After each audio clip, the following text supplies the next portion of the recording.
الرجيم بسم الله الرحمن الرحيم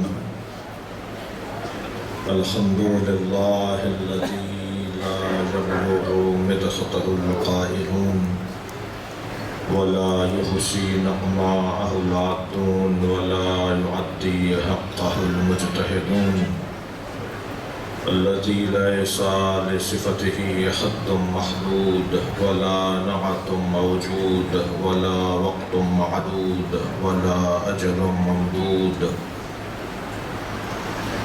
وترى الخلائق بقدرته ونشر الرياح برحمته والصلاة والسلام على الرسول المسدد المصطفى العمجد المحمود الأحمد سيدنا ومولانا ومولى الكونين جد الحسن والحسين معاني أبو القاسم محمد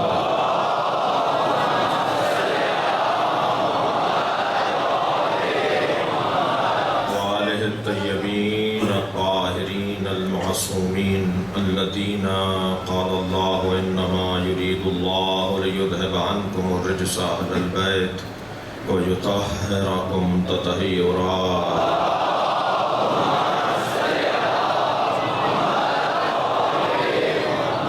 ولعنة الله عليهم أجمعين من يوم عداوتهم إلى قيام يوم الدين. أما بعد قال الحكيم في قرآن الكريم بسم الله الرحمن الرحيم الذين يتبعون الرسول النبي الأمي الذي يجدونه مكتوبا عندهم في التوراة والإنجيل يأمرهم بالمعروف وينهاهم عن المنكر ويحل لهم الطيبات ويحرم عنهم الخبائث ويضع عنهم إصرهم الأغلال التي كانت عليهم فالذين آمنوا به وعدروه ونصروه واتبعوا نور الذي أنزل معه أولئك هم المفلحون. صلوات.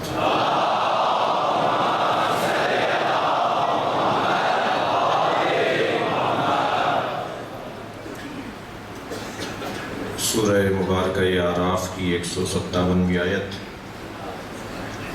اور خمسہ مجالس کی یہ آخری نشست. اللہ کی بارگاہ میں دعا گو ہوں آپ سب کے لیے، ہر ایک کی حاجات، ہر ایک کے مسائل، ہر ایک کی ذات کردگار کی بارگاہ میں بطفیل شہداء کربلا اور سید الشہداء علیہ السلام دعا گو ہوں کہ اللہ آپ سب کی اور ہمارے المصطفیٰ اسکاؤٹس، بی بی معصومہ قم گرلز اسکاؤٹس، قیام اسلامی فاؤنڈیشن جن کے بچوں نے روزانہ قرآن کی تلاوت آغاز مجلس میں کی، اور حیدرآباد کے لیے خاص طور پر یہ ایک اللہ کی نعمت ہے قاریان قرآن اور حافظان قرآن کے حوالے سے جو ادارہ فعال ہوا ہے. اسی طرح فیصل احباب ایکو ساؤنڈ کے دوست، پولیس کے اہلکار، رینجرز، حفاظتی ادارے اور وہ رضاکار کے جو خاموش اور غیر مرئی ہیں، نظر نہیں آتے، اپنا کردار ادا کر رہے ہوتے ہیں. اور یہ مجالس، یہ خمسے، یہ عشرے جو اتنے سج کر ہوتے ہیں، اتنے اہتمام سے ہوتے ہیں، یہ اس کے پیچھے بہت ساری توانائیاں ہوتی ہیں. وہ سب افراد اور بک اسٹال لگانے والے ہمارے بچے، یہ سوشل میڈیا کی مختلف ادارے، اور اسی طرح آخر میں لشکر عباس کے تمام انجمن لشکر عباس کے تمام احباب، اور جن لوگوں نے پہلی مجلس سے اب تک سوسخانی کی سلام پڑھا، اپنا نیا کلام لا کر سنایا، اپنی خوشگلوئی سے اور لہن داؤدی سے ہمیں مستفید کیا، ان تمام احباب اور جو میرے ذہن میں نہیں بھی ہیں، اگرچہ کوشش کی ہے کہ سب کو یاد رکھا جائے۔ ان تمام احباب کی توفیقات خیر میں اضافے کے لیے، حاجات کی برابری کے لیے، ان کی مرحومین کی مغفرت کے لیے، آپ سب کے لیے اللہ کی بارگاہ میں دعاؤں کی قبولیت کے لیے گزارش کروں گا مکمل توانائی کے ساتھ، انتہائی خضوع و خشوع کے ساتھ بلند تر صلوات پڑھیں۔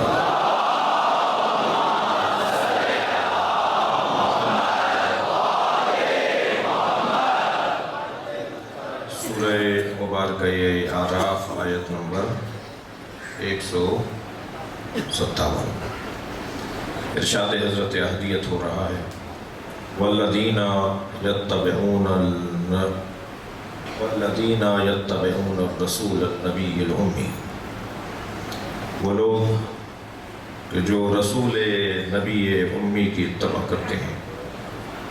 الذین یتبعون الرسول النبی الامی، وہ لوگ کہ جو رسول نبی امی کی اتباع کرتے ہیں۔ کون رسول نبی امی؟ الذی یجدونہ عندہم، الذی یجدونہ مکتوبا عندہم فی التوراۃ والانجیل، کہ جو تورات اور انجیل میں بھی پہلے سے بیان کیا جا چکا ہے۔ یہ ایک دم اچانک کوئی شخصیت ظاہر نہیں ہوئی ہے، اس کے آنے کی خبر، اس کی آمد کی خبر ہزاروں سال سے دی جاتی رہی، اور ہر نبی بعد والے نبی کو زمانے کے لیے بتاتا رہا کہ ایک نبی آنے والا ہے، وہ کہ جو یامرہم بالمعروف، جو معروف کا حکم دیتا ہے، اور ینہاہم عن المنکر، اور انہیں برائیوں سے روکتا ہے، یحل لہم الطیبات، اور طیب و طاہر چیزوں کو ان کے لیے حلال قرار دیتا ہے، یحرم عنہم الخبائث، اور ان کے لیے خبیث اور خبائث اور بری اور گندی چیزوں کو حرام قرار دیتا ہے، وَيَضَعَ عَنْهُمْ إِصْرَهُمْ وَالْأَغْلَالَ الَّتِي كَانَتْ عَلَيْهِمْ، اور جو انتہائی ذلت اور خواری کا طوق ان کے گلے میں تھا، اسے ان کے گلے سے اتارنے والا ہے۔ فَالَّذِينَ آمَنُوا بِهِ، پس وہ لوگ جو اس نبی پر، ایسے نبی پر، ان صفات اور ان کردار اور ان اعمال کو انجام دینے والے نبی پر ایمان لائے۔ فَالَّذِينَ آمَنُوا بِهِ، بس وہ لوگ کہ جو اس نبی پر، کہ جس میں یہ صفات ہیں، کہ جو تورات اور انجیل میں پہلے سے بیان ہو چکا، جو امر بالمعروف و نہی عن المنکر کرتا ہے، جو حلال چیزوں کو اور حرام چیزوں کو آشنا کرتا ہے، بتاتا ہے کہ یہ حلال ہے، یہ حرام ہے، جو طوق ذلت کو گردنوں سے اتارتا ہے، جو بھی فَالَّذِينَ آمَنُوا بِهِ اس پر ایمان لے کر آئے، وَعَدَّرُوا اور اس کی حمایت کرے، وَنَصَرُوا اور اس کی مدد کرے، وَاتَّبَعُوا نُورَ الَّذِي أُنزِلَ مَعَهُ اور اس نور کی پیروی کرے جو اس کے ساتھ نازل ہوا ہے۔ أُولَٰئِكَ هُمُ الْمُفْلِحُونَ، وہی لوگ کامیاب ہیں۔ تو یہ 5 دن کی مجلسوں میں اس آیت کو عنوان اسی لیے بنایا تھا کہ جو کامیاب ہے وہ اللہ کا شکر ادا کرے، اور جو کامیاب نہیں ہے وہ کامیابی کا راز تلاش کریں۔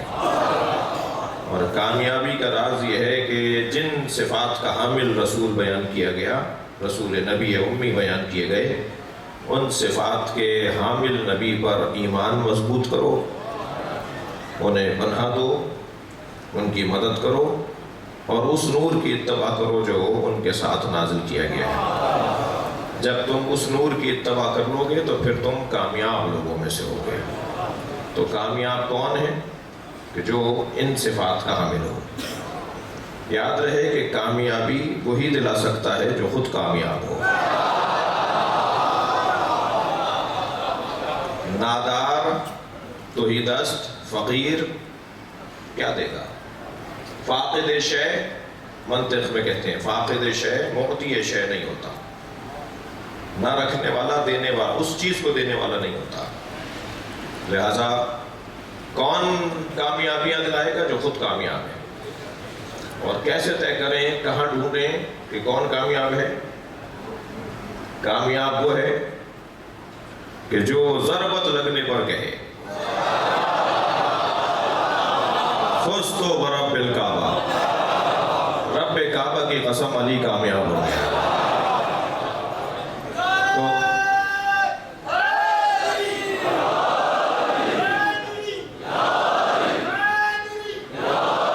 کامیاب شخصیت اور اس کی بارگاہ میں ہم حاضر ہیں۔ کل کی مجلس سے آج کے بیان کو یوں متصل کروں گا کہ نبی مکرم نے ہمیں قرآن اور علی جیسا ہدیہ دیا ہے۔ اللہ کا کرم ہے کہ ہم اہل قرآن میں سے بھی ہیں اور ہمارے دل و زبان پہ علی کا نغمہ بھی ہے۔ اور جب یہ دل و زبان پر آنے والا نغمہ حیدری ہماری روح اور جان کا حصہ ہو گیا، ہماری رگ و پے کا حصہ ہو گیا، ہمارے خون کا حصہ ہو گیا، تو پھر رنگ کچھ اور ہوگا۔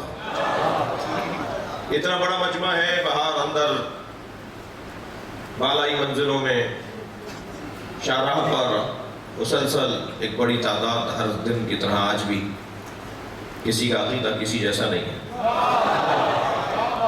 سب بیٹھے ایک دروازے پر ہیں، سب ایک اسکول کے طالب علم۔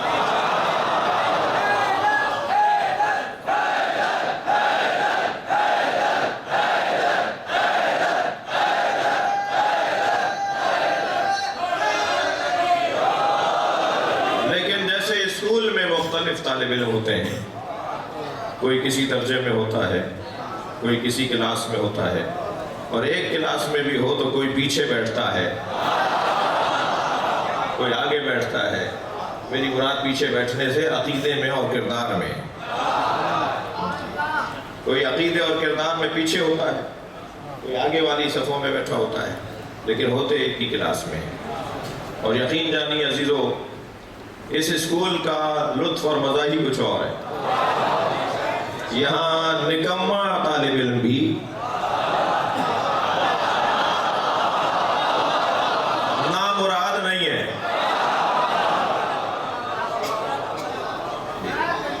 انتہائی کمزور طالب علم بھی وہ اس سے بہتر ہے جو اس اسکول میں داخلہ نہیں لے رہا۔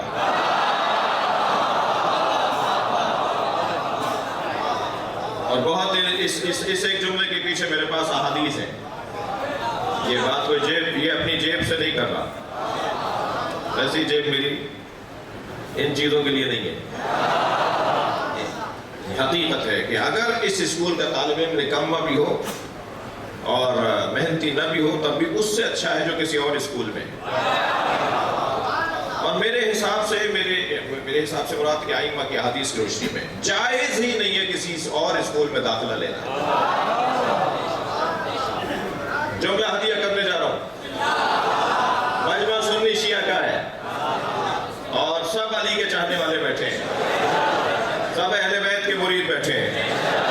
عزیزان گرامی، وہ شخص اس دنیا میں اور اس آخرت میں شرمندہ رہے گا جو علی سے دور ہے۔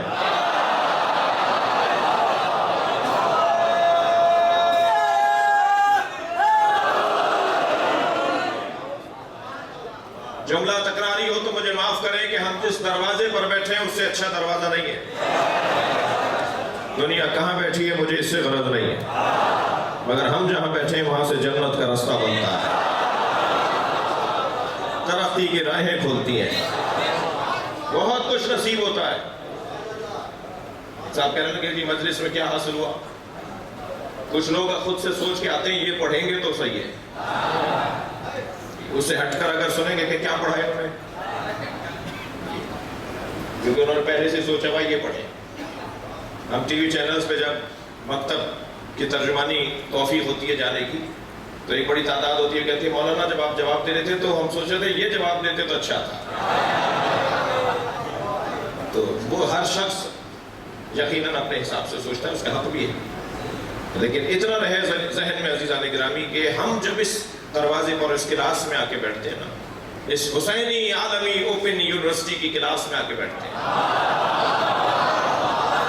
سن 61 ہجری میں امام حسین نے کربلا میں یونیورسٹی کی بنیاد رکھی تھی۔ کربلا یونیورسٹی کے ایک کیمپس کو امام بارگاہ کہا جاتا ہے۔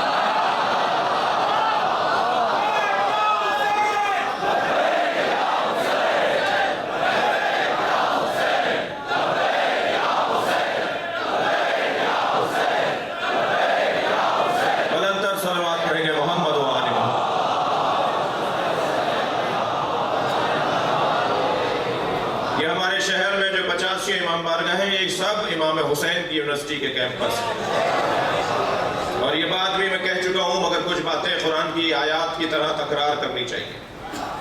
قرآن کی بہت ساری آیات تکرار ہوئی ہیں، کچھ باتوں کو بار بار کرنے کی ضرورت ہے۔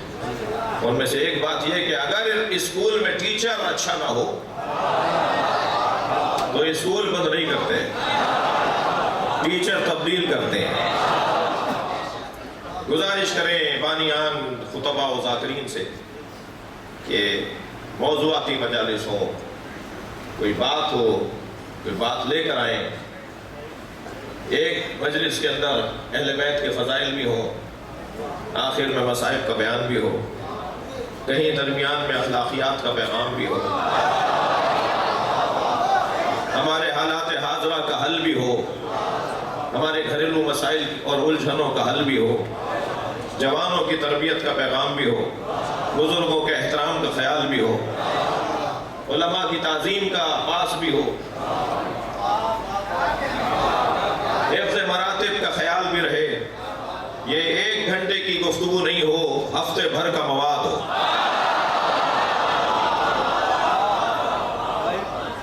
ہم اگر فضائل اہل بیت کو بیان کریں تو فضائل اتنے مضبوط انداز سے بیان ہو، اتنے اعتبار کے اور اعتماد کے ساتھ بیان ہو کہ اس میں کسی طرح کا کوئی جھول نہ ہو۔ جھول فضائل میں نہیں ہوتا، میرے بیان میں ہوتا ہے۔ فضائل میں مضبوطی ہے، میرا بیان ایسا نہیں ہوتا کہ میں اسے منتقل کر پاؤں۔ اسی لیے میں ان بچوں اور جوانوں شیعہ بچوں سے کہتا ہوں کہ اپنے ساتھ کسی ایک سنی دوست کو ضرور لایا کرو، اپنے جان اپنے عزیزوں کو ضرور لے کر آیا کرو، اپنے پیاروں کو ضرور لے کر آیا کرو، یہ ہماری جان ہے۔ آپ کی بڑی ذمہ داری بنتی ہے، کالے کپڑے عزادار ہونے کی جہاں نشانی ہے وہاں حسین کے ذکر کے سفیر ہونے کا پیغام ہے، لہذا سفیر ذکر حسین وہ پہنچائے امام حسین کا پیغام۔ ایک صاحب کہنے لگے کہ بہت سارے لوگ بات کو مان نہیں رہے، سمجھ نہیں رہے، لے نہیں رہے۔ میں نے کہا جی ہم دے نہیں پا رہے، ہم سمجھا نہیں پا رہے، چڑھا کر، چٹکی بھر کر، تنقید کر کے، جی لات گھوسا مکہ مار کر کسی کو بات نہیں سمجھائی جاتی، پیار سے بات سمجھائی جاتی، محبت سے بات سمجھائی جاتی، جی لڑ کر کبھی بھی بات اچھی نہیں ہوگی۔ اخلاقیات کی بہتری، رویوں کا اچھا استعمال، جملوں کا انتخاب اور پیار کے ساتھ بات کرنا، جادلہم باللتی ہی احسن، تکرار بھی ہو، بحث بھی ہو تو پھر احسن اور پیارے اور اچھے انداز میں۔ عزیزان گرامی، صرف مجلس کی بات نہیں کر رہا، آپ آفسوں میں ہیں، آپ بچے میرے جوان کالجوں میں ہیں، یونیورسٹیز میں ہیں، جہاں پر بھی آپ ہیں، آپ اپنے رویوں سے پوری یونیورسٹی کا غیر شیعہ پکار کے کہے ایسے ہوتے ہیں علی کے نوکر۔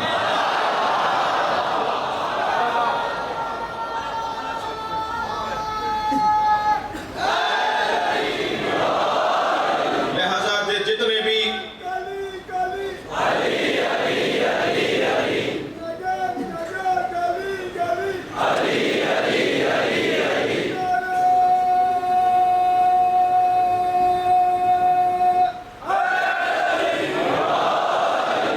یہ بات بھی غلط ہے کہ خیبر و خندق کب تک پڑھا جائے گا؟ جب تک قرآن کی آیات ہے پڑھا جائے گا۔ یہ ہم مجلس سننے گئے تھے، مولانا خیبر پڑھ رہے تھے، تو ہم کیا پڑھے؟ خیبر نہیں پڑھے. ہم گئے تھے مجلس سننے، مولانا خندق کی جنگ سنا رہے تھے. بہت ہو گیا خیبر و خندق. بھائی کچھ بھی نہیں بیان ہوا.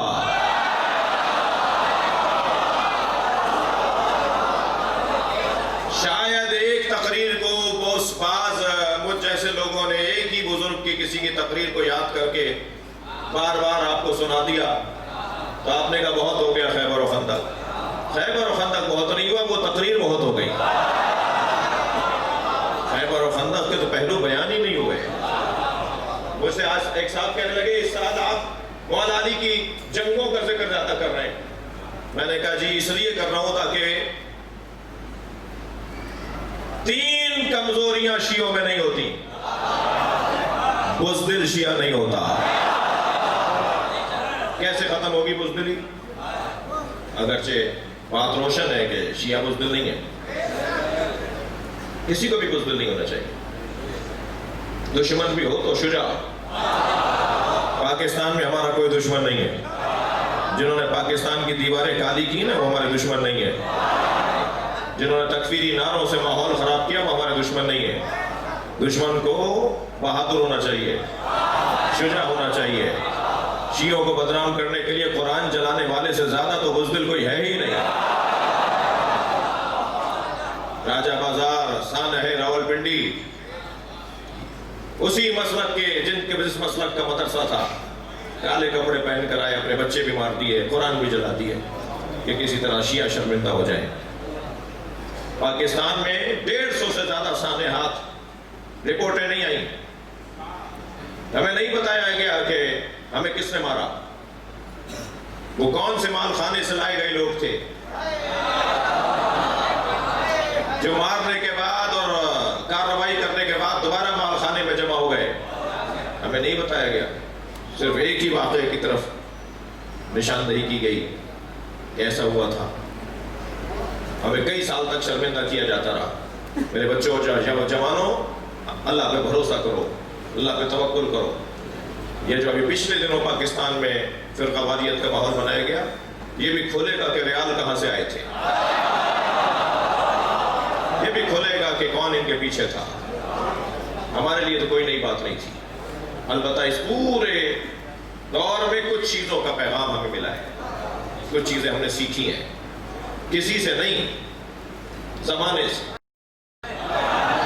مولا علی فرماتے ہیں زمانے سے بڑا کوئی استاد نہیں ہے. وہ تو زمانہ استاد ہے. کچھ زمانہ استاد ہے، زمانے سے سیکھا جائے. بٹھا دو اس بھائی کو، بٹھا دو، بہت دور سے ہے. ایک صلوات پڑھیں ذرا محمد والا. اس سے بہتر اور بلند صلوات ربی کی طرف.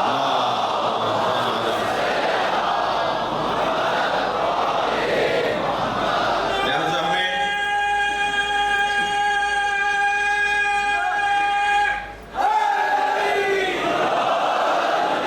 مختلف زاویوں سے، مختلف پہلوؤں سے عظمت اور فضائل کے ابواب کو پڑھنا ہوگا.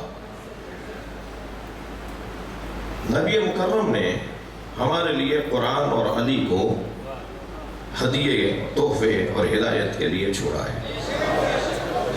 جب نبی نے کہا کہ زینوا مجالسکم نور بیوتکم بتلاوت القرآن، اپنے گھروں کو قرآن کی تلاوت سے منور کرو.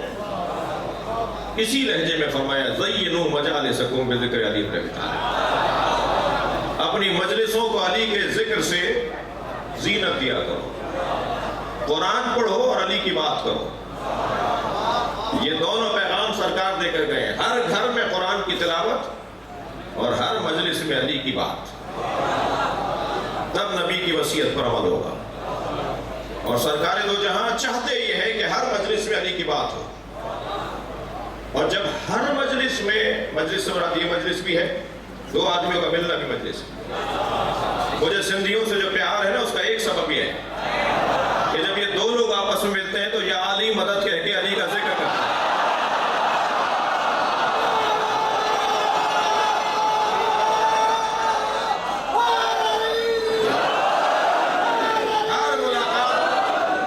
ملاقات مجلس ہے، اور پیغمبر اکرم نے فرمایا اپنی مجلسوں کو علی کے ذکر سے زینت دیا کرو، تو ہر ملاقات میں علی کی بات ہو۔ جو بات میں کرنے جا رہا ہوں وہ یہ کہ اتنی بات علی کی ہوگی نا کہ نبی کے زمانے سے لے کر قیامت تک علی علی ہوتا رہے اور بات ختم نہ ہو۔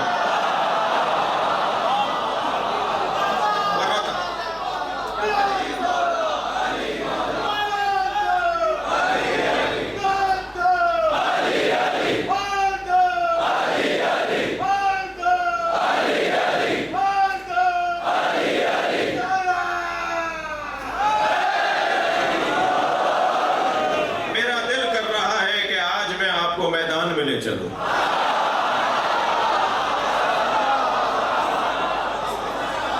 سوچا بھی میں نے یہی تھا کہ 5ویں مجلس میں میدان میں چلیں گے،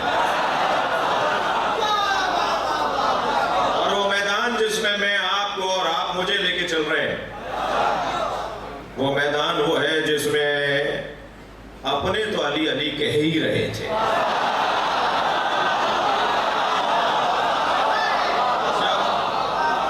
اس میدان میں کافر، مشرک اور منافق بھی علی علی کر رہے ہیں۔ اللہ خوب جانتا ہے کیسے علی علی کروائے۔ اللہ اس نام کو زبانوں پر حاکم دیکھنا چاہتا ہے، اللہ اس نام کو دماغوں پر حاکم دیکھنا چاہتا ہے۔ کچھ طہارت قلبی کی وجہ سے حاکم بنائیں گے، کچھ ہے نا کہ یا ہارو حمدان میں یمت یرانی، اے حارث حمدانی جو مرے گا مجھ علی کو دیکھے گا۔ مومن ام فاسق، مومن ام منافق، مومن ام کافر، مومن ہو یا منافق ہو، فاسق ہو یا کافر ہو یا مومن ہو، مجھے دیکھے گا۔ اور جب مومن مجھے دیکھے گا تو موت کی تنگی اور سختی آسان ہو جائے گی، اور کافر، منافق اور مشرک اور فاسق جب مجھے دیکھے گا تو مجھے دیکھ کر اسے پریشانی بڑھ جائے گی۔ خاص طور پہ جو مولا علی کا نام سننا اور بولنا بدعت اور شرک اور کفر، انہیں سمجھ میں آئے گا کہ مرتے وقت کیا ہوگا، انہیں معلوم ہوگا کہ مرتے وقت اس نام کا لینے والا اور اس نام سے محبت کرنے والا کیسا، اور اسے نفرت کرنے والے کا کیا حال ہے۔ جنگ بدر،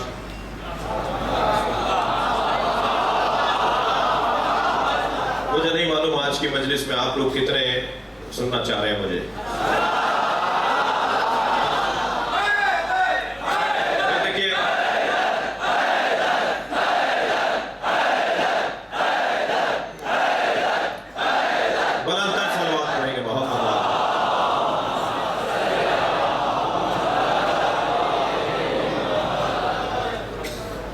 جو لوگ ذرا تنگ بیٹھے ہیں اپنی اس تنگی کو آج برداشت کر لیں تاکہ قبر میں وسعت ہو جائے۔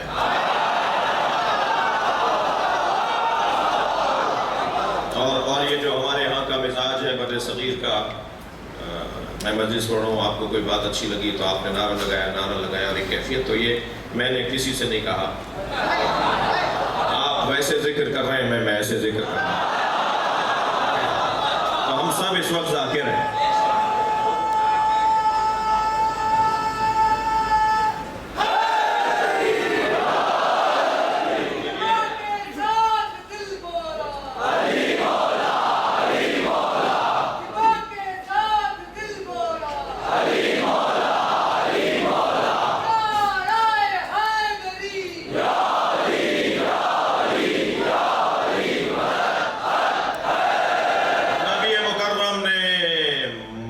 المکرمہ سے ہجرت کی، مدینہ منورہ تشریف لائے۔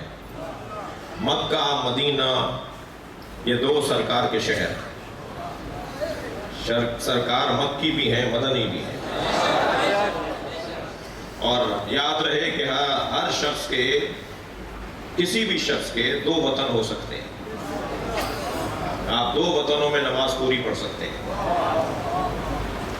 جی ایک ہمارا آبائی گھر، ہمارا گاؤں، اگر ایک دن کے لیے بھی گئے تو وہاں 4 رکعت ہی پڑھیں گے کیونکہ ہم اپنے وطن آئے، اور ایک وہ وطن جہاں ہم اپنے کام یا اپنی غرض کی وجہ سے طے کر لیا ہم نے کہ ہم یہیں ہی رہیں گے، یہاں ہی رہیں گے، وہ بھی دوسرا وطن ہو سکتا ہے، تیسرا وطن ہمارا نہیں ہو سکتا۔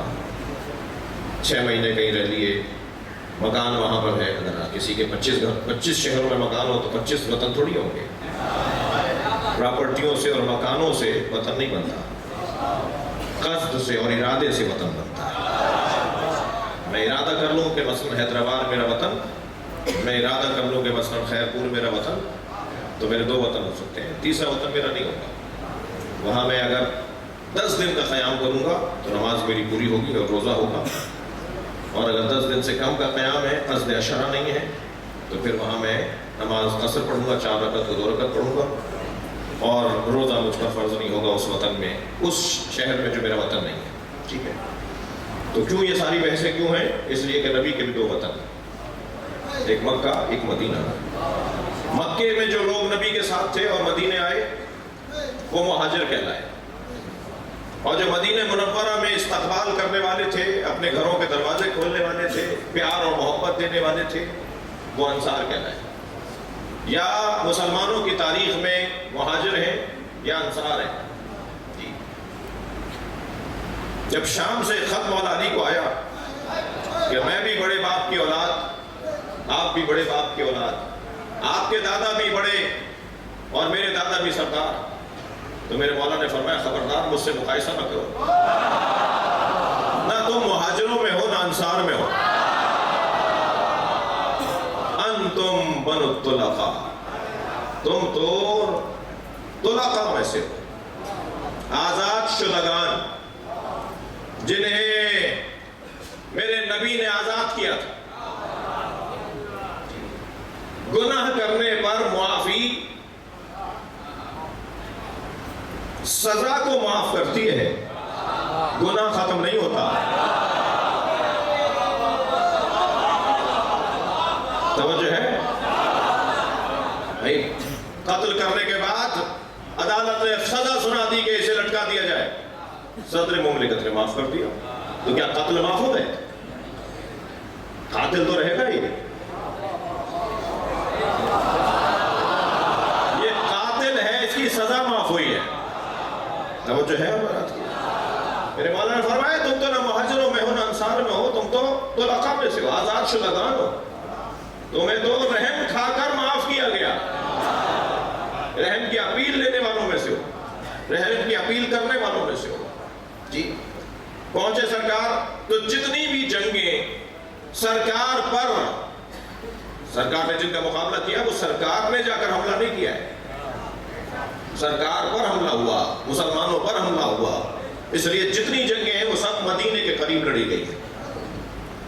اگر نبی نے حملہ کیا ہوتا تو مکے کے قریب ہوتی، یہ گئے ہوتے لڑنے کے لیے، وہ آئے تھے لڑنے کے لیے، یہ تو صرف اپنے شہر سے باہر نکل کر گئے دفاع کرنے کے لیے۔ ان جنگوں میں سب سے پہلی جنگ پہلے ہی سال، 80 جنگوں کا سامنا کرنا پڑا۔ آپ ذرا 11 برس کی زندگی اور 80 جنگیں، ایسا لگتا ہے جیسے ہر مہینے ایک جنگ تیار، جی اتنا اذیتیں پہنچائی گئی۔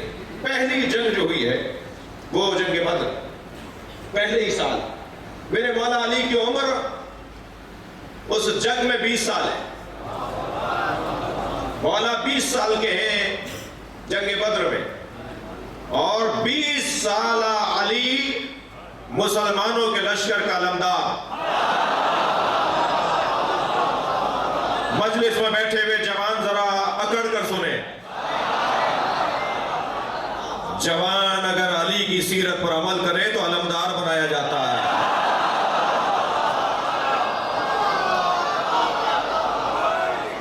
نہ یونیورسٹیاں جوانوں کے بغیر چل سکتی ہیں، نہ اسکولوں میں جوان کے بغیر تصور تعلیم ہے، اور نہ ہی مملکت بغیر جوانوں کی صلاحیتوں کے چل سکتا ہے، اور نہ ہی نمازوں میں مزہ بغیر جوانی کے ہے، اور نہ ہی مجلسوں میں رنگ بغیر جوانی کے ہے، اور نہ ہی جلوسوں کی رونق بغیر جوانی کے ہے۔ یہ جوان اللہ کو بڑا عزیز ہے، یہ جوان اللہ کو بڑا عزیز ہے۔ تمام تر گناہ کرنے کی صلاحیتوں کے بعد جب یہ وضو کر کے مصلی پہ کھڑا ہوتا ہے تو اللہ فرشتوں سے کہتا ہے ذرا زمین پہ دیکھو تمہیں کچھ نظر آیا؟ فرشتے اللہ سے کہتے ہیں یا اللہ ایک ستارہ چمک رہا ہے۔ اللہ کا جواب آتا ہے یہ ستارہ نہیں ہے، یہ وہ میرا بندہ ہے جو گناہوں کی صلاحیتوں کے باوجود میرے آگے سجدہ کرنے کھڑا ہوا ہے۔ مجھے وہ جوان بہت عزیز ہے، اللہ کہہ رہا ہے مجھے وہ جوان بہت عزیز ہے جو تمام تر صلاحیتوں کے باوجود اپنی منفی صلاحیتوں کو ختم کر کے ان کو نظر انداز کر کے میری بارگاہ میں حاضری دیتا ہے۔ مجھے نہیں معلوم کہ حیدرآباد میں انتظامیہ کی شخصیات تشریف فرما ہے کہ کتنا جوانوں کی ورزش کا اہتمام ہے حکومت کی طرف سے۔ یہ ڈھیلا ٹیڑھا چلنے والا جوان، یہ کمر جھکایا ہوا جوان، یہ کمزور اور ناتوان جوان ملک کی جوانی کو کھا جائے گا۔ لہذا ہر شہر کے اندر شہری انتظامیہ کا فرض بنتا ہے کہ وہ ان کی صحت کی بحالی کے لیے ادارے بنائیں، ان کی ورزش کے لیے، ان کی صحت کو اچھا رکھنے کے لیے۔ اور اگر خدا نخواستہ ریاست کی بے توجہیاں جیسے بہت سی چیزوں میں ہیں یہاں بھی ہو تو پھر میں برادری سے کہوں گا، جیسے ہمارے کراچی کے خواجہ برادران نے، پنجاب کے شیخ برادران نے اپنی برادریوں کے لیے اپنے جوانوں کی ورزش اور صحت کا انتظام کیا ہوا ہے، تو برادریاں بھی یہ کام کریں، جوانوں پہ توجہ دیں، جوانوں کو مثبت مصروفیت دینے کی ضرورت ہے۔ اس کا خون کہتا ہے کہ کچھ کرے، اور قوم کے نمائندگان اسے کچھ کرنے کے لیے کام نہیں دے رہے، تو پھر اس کو کبھی کوئی قوم پرست جماعت اغوا کرے گی، اسے کبھی پھر کوئی دہشت گرد جماعت اغوا کرے گی، پھر اسے کوئی لسانی جماعت اغوا کرے گی، پھر اس کے ذہنوں کو اغوا کیا جائے گا۔ تو اس سے پہلے کہ کوئی اور اغوا کرے، اسے وہاں لے آؤ جہاں کے لیے بنایا گیا ہے۔ صلوات پڑھیں گے محمد و آل محمد۔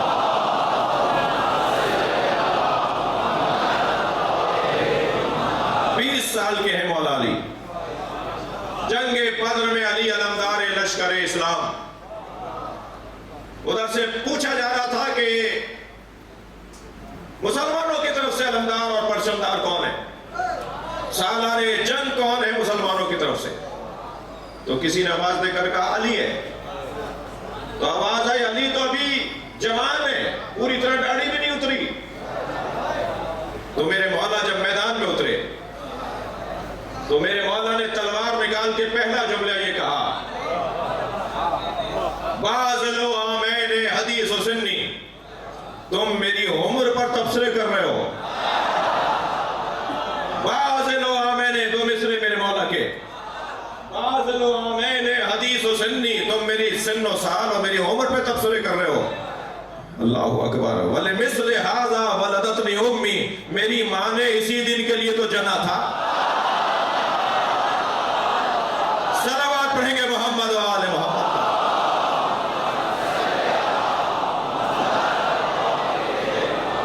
اور جنگ بدر میں جب میرے مولا اترے ہیں تو علی نے اس جنگ میں 18 سرداروں کو مارا۔ یہی تو وہ جنگ ہے جس کا بدلہ کربلا میں لیا گیا۔ 18 سرداروں کو میرے مولا علی نے جنگ بدر میں مارا۔ جنگ چل رہی تھی، اچھا اب میں جنگ پڑھ رہا ہوں، تھکیں گے نہیں آپ؟ جنگ چل رہی تھی،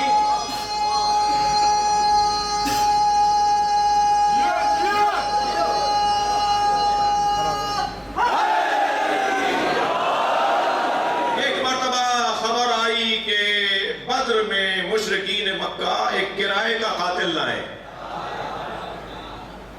میں تو ایسے ہی مجلس پڑھتا ہوں،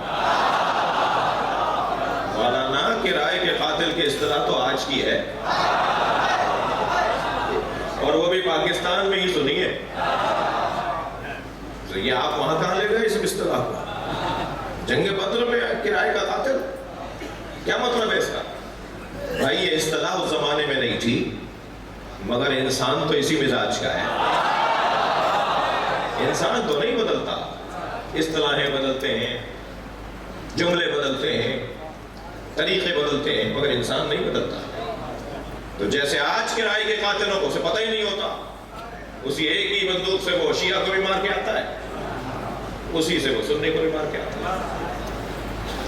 بعد مجھے پوچھا جاتا ہے تم نے کس کو مارا تھا؟ مجھے اس سے غرض نہیں، مجھے کہا تھا 50,000 روپے دیں گے، یہ تصویر ہے، یہ آدمی ہے، یہاں رہتا ہے، اسے مار دو. اور میں مار کر آ گیا. وہ بھائی تمہارا عزیز تھا، تمہارا رشتہ دار تھا، تم بھی تو کسی مقصد مکتب مسلک کے ہوگے. تو کتنے ہی لوگ اس ملک کے اندر ایسے پکڑے گئے کہ جو اپنے ہی مکتب اور مسلک کے لوگوں کو مار کر آئے. اور یاد رکھیے ظالم کا کوئی مسلک نہیں ہوتا، ظالم کا کوئی مذہب نہیں ہوتا. ظالم ظالم ہوتا ہے جو پیسے کی خاطر کسی کی جان لے لے. جی وہ آدمی نہیں ہے، وہ انسان نہیں ہے، وہ جانور ہے. بلکہ قرآن کہتا ہے یہ جانور سے بھی پستہ ہے. بچ کے رہیے، ہوشیار رہیے، متوجہ رہیے. یہ کرائے کے قاتل اس جنگ میں بھی نوفل بن خویلہ نامی ایک پہلوان، ایک تلوار باز، ایک نیزہ باز، ایک تیر انداز، اور اتنا داؤ پیچ جاننے والا خطرناک جنگجو تھا کہ وہ ایک وار سے گھوڑے کی چاروں ٹانگیں کاٹ دیتا تھا، وہ ایک وار سے 3 آدمیوں کے گلے اتار دیتا تھا. عجیب انداز تھا اس کے لڑنے کا. اسے پیسے دے کر کے اتنے پیسے ملیں گے ہمارے ساتھ چلو. سرکار کو معلوم ہوا کہ یہ نوفل بن خویلہ کو بھی لائیں. تو حضرت ایک مرتبہ اپنے دونوں ہاتھوں کو اٹھا کر کہا اللہم اکفنی نوفلا، یا اللہ ہمیں نوفل سے محفوظ رکھ، میری امت کو، میرے لوگوں کو، میرے مجاہدوں کو نوفل سے محفوظ رکھ. میرے مولا نبی نے یہ کہہ دیا. جنگ چل رہی تھی. جنگ چلتے ہوئے کچھ دیر گزری کہ سرکار نے ایک مرتبہ مشرکین کے لشکر کو دیکھتے ہوئے کسی کو تلاش کرنا چاہا. تو کچھ فاصلے سے مولا علی کی آواز آئی یا رسول اللہ کچھ دیکھ رہے ہیں؟ تو حضرت نے فرمایا من لہو علم بنوفلا، کسی کو نوفل کی خبر ہے؟ تو مولا نے وہیں سے آواز دے کر کہا یا رسول اللہ میں نے اسی وقت مار دیا تھا.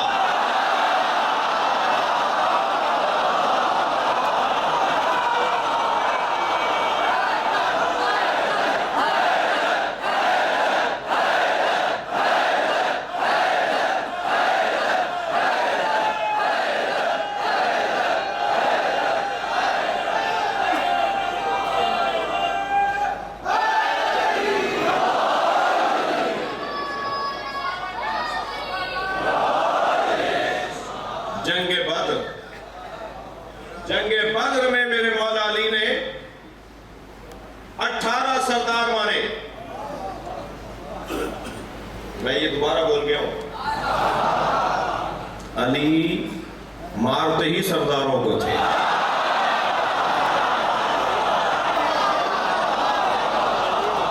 وہ جو سرداروں کے قبیلے کے مظلوم بیچارے مجبور لوگ آئے ہیں انہیں کیوں مارو؟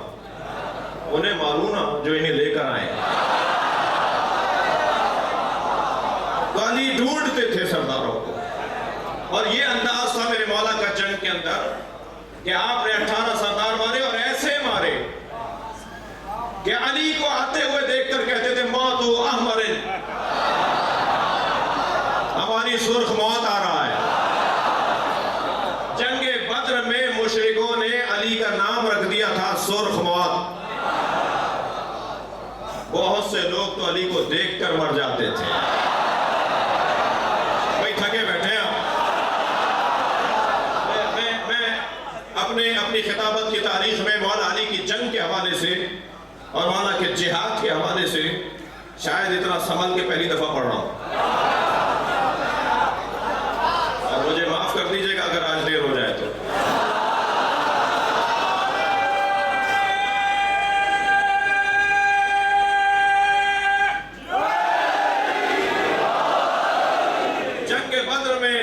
جہاد سے مولا لڑے ہیں اس کا بیان بہت ہی روشن ہے، اور کسی ایک کو بھی اسیر بنا کر نہیں لائے۔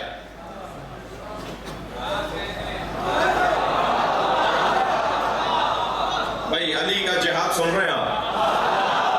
بہت سارے اور مجاہد جو مولا کے ساتھ بدر میں لڑ رہے تھے، وہ 4 کو مار کر آئے، 1 کو پکڑ کر لائے، تو حضرت کسی کو اسیر بنا کر نہیں لائے۔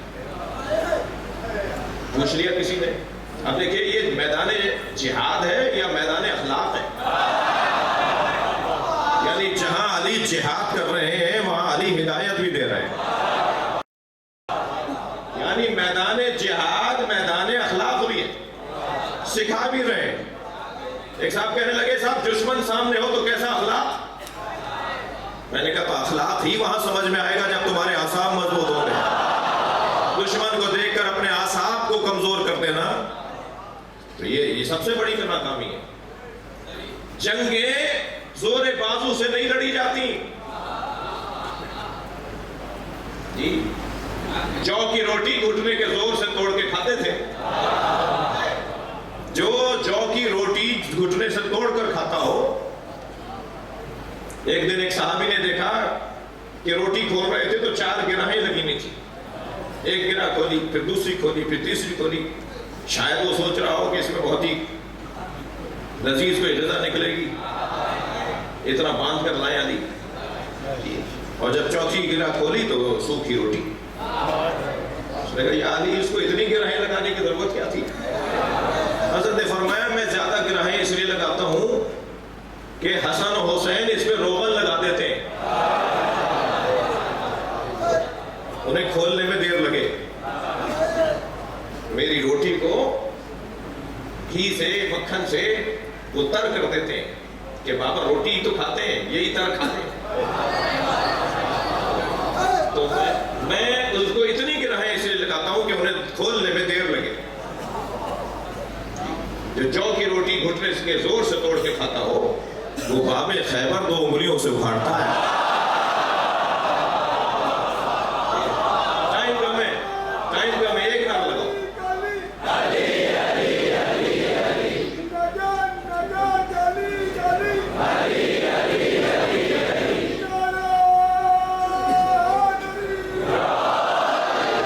یہ ہمارے بھائی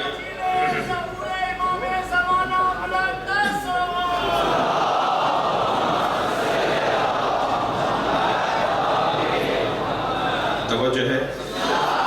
میں بہرحال میں عقیدتوں کا اور احساسات کا بھی مجھے خیال رکھنا ہے۔ یہ ہمارے بھائی آنکھیں بند کر کے نعرے لگاتے ہیں تاکہ کوئی دیکھے ہی نہیں، انہیں کوئی نظر نہ آئے، تو کوئی کچھ کہہ ہی نہ سکے۔ تو ایک لگا دو تاکہ تمہیں بھی ثواب مل جائے، ہمارا بھی تھوڑا ٹائم بچ جائے۔ ایک صلوات پڑھے ذرا محمد والے میں۔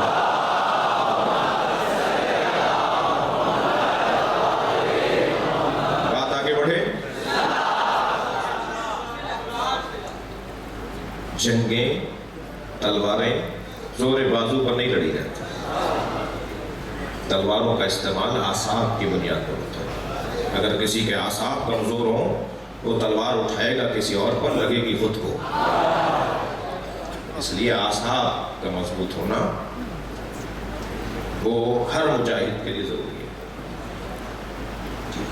مولا کسی کو اسیر بنا کر نہیں لاتے تھے۔ جنگ بدر میں کچھ سوال ہوا، پھر بعد میں سوال نہیں کیا گیا کیونکہ علی نے اپنا ایک اصول دے دیا، آئندہ مجھ سے یہ سوال نہیں کرنا۔ جب کسی نے پوچھا نا کہ آپ کسی کو پکڑ کر نہیں لائے، حضرت نے فرمایا میں کسی کو اسیر نہیں بناتا، یا بھاگ جاتا ہے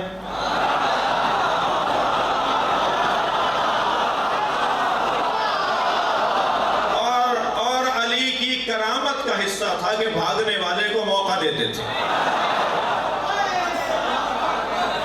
اس لیے کہ جو بھاگ رہا ہے، جملہ سنیں گے، یہ ساری سوچ کا تیاری کر کے جملے عرض کر رہا ہوں آپ سے، اس لیے کہ جو بھاگ رہا ہوتا ہے اس سے زیادہ مجبور کوئی نہیں ہوتا، اور علی کا کام نہیں ہے مجبور پہ ہاتھ اٹھانا۔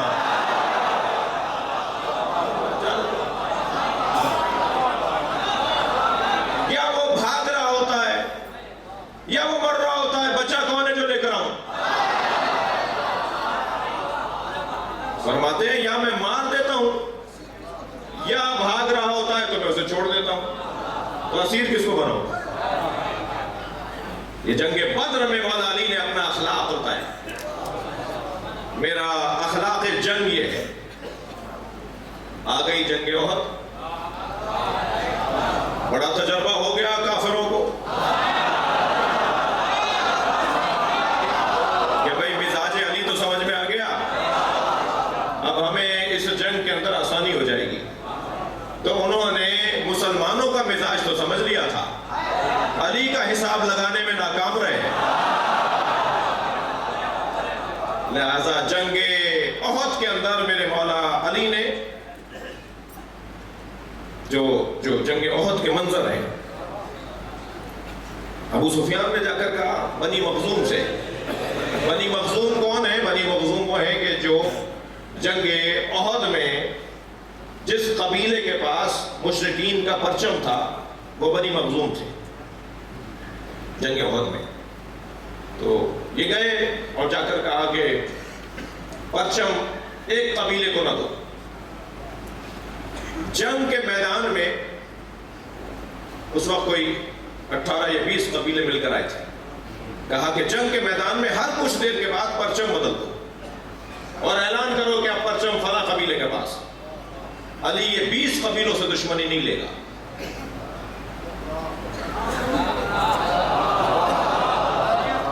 سیاست تو تھی، یعنی کہ ہاں یہ 20 قبیلوں میں پرچم تقسیم کرتے رہو تاکہ علی کس قبیلے سے دشمنی لے گا۔ اگرچہ پتہ نہیں ہے کہ علی کہتے کسے ہیں، علی ساری دنیا سے دشمنی لے سکتا ہے اللہ کی خاطر، مزاج ہی کچھ اور ہے۔ لیکن کہ یہ پرچم بدلتے رہو، انہوں نے کہا نہیں، ہم اپنے پاس اتنا بڑا ہمیں اعزاز ملا ہے، ہمارے لوگ زیادہ ہیں، ہمارے قابل لوگ زیادہ ہیں، ہمارے جنگجو زیادہ ہیں، ہمارے تلوار باز زیادہ ہیں، تو ہم کسی اور قبیلے کو کیوں پرچم دے دیں، ہم ہی رکھیں گے۔ اس وجہ سے ان کا نقصان یہ ہوا کہ مولا نے ان کے 13 پرچم دار مار دیے۔ وہ ایک مرتا تھا دوسرے کو دیتے تھے، علی اسے مارتے تھے۔ کسی نے پوچھا کہ احد میں آپ میدان میں برق کی مانند کبھی کہیں نظر آتے تھے، کبھی کہیں نظر آتے تھے،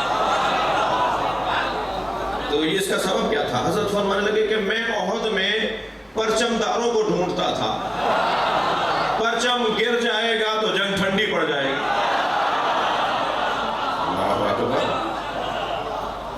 مسئلہ وہاں پیش آیا کہ جب سرکار نے وہ چھوٹی سی چوٹی پر پہاڑی کی ایک ٹیلے پر سرکار نے کھڑا کر دیا تھا کہ تم یہاں کھڑے رہو گے اور پھر دشمن کو یہاں سے روکو گے تیروں کے ذریعے سے۔ جنگ جیت گئے مولا علی، مولا کے ساتھ سینکڑوں اصحاب مجاہدین جنگ جیت گئے۔ جنگ جب جیت گئے تو مال غنیمت تو نبی تقسیم کریں گے نا، جب بھی کوئی نبی سے آگے نکلا ہے ذلیل ہوا ہے۔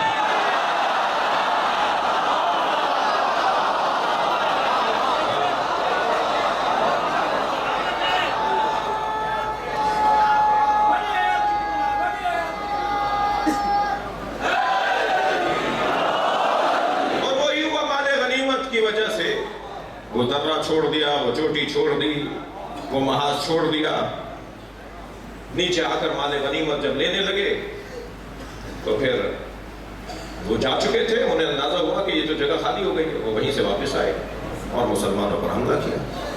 یہ جب حملہ ہوا تو پھر بڑی تعداد میں مسلمانوں نے میدان چھوڑ دیا۔ قرآن مجید سورہ بقرہ میں احد میں بھاگنے والوں کے بارے میں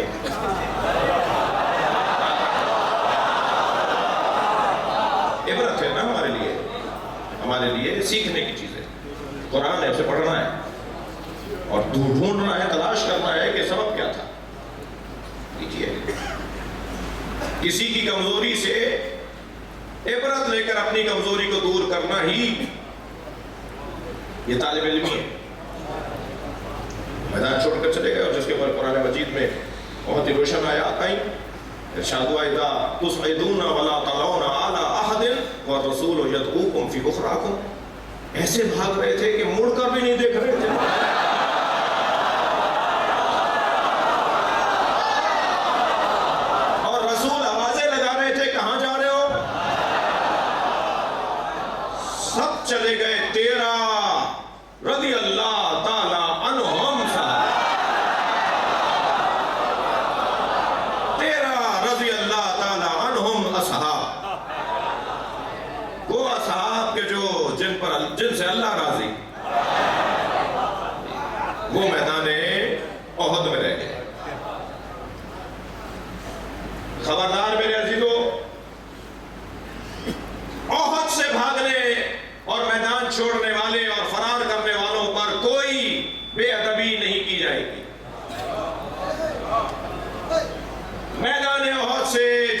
میدان چھوڑ کر گئے، قرآن کی آیت پڑھو مگر ان کی توہین نہیں ہوگی۔ میں احد کے میدان کی بات کر رہا ہوں، ہر میدان کی بات نہیں کر رہا۔ آپ پہلے احد کے میدان کی بات روشن کر لیجئے، سمجھ لیجئے۔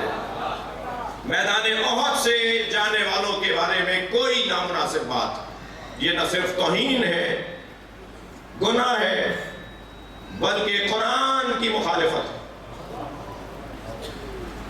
اس لیے کہ قرآن میں اللہ نے جب وہ پلٹ کر آئے، کوئی 3 دن بعد، کوئی 6 دن بعد، کوئی 8 دن کے بعد، تو نبی مکرم یقیناً ناخوش تھے، ناراض تھے۔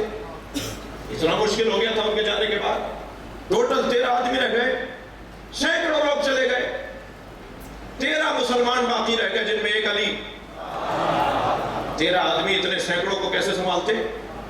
لہذا سب سے زیادہ شہادتیں احد میں ہوئی۔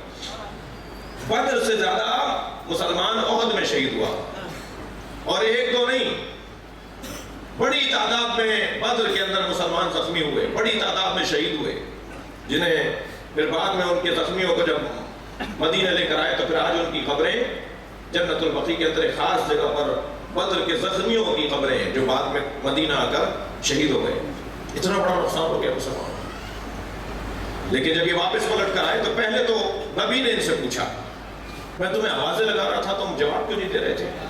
تم مڑ کر کیوں نہیں دیکھ رہے تھے؟ تو انہوں نے کہا کہ ہمیں ایک آواز آ رہی تھی کہ نبی مارے گئے۔ جب نبی مارے گئے تو پھر ہم کیوں رکتے؟ تو نبی نے فرمایا وہ شیطان کی آواز تھی۔ بھائی جسے شیطان اور فرشتے میں ہی فرق نہ لگے،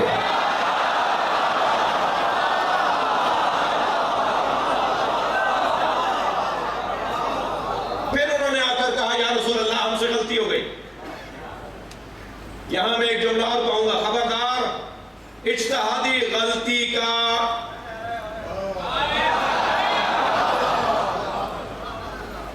جملہ یہاں کارآمد اور کار فرما نہیں ہے۔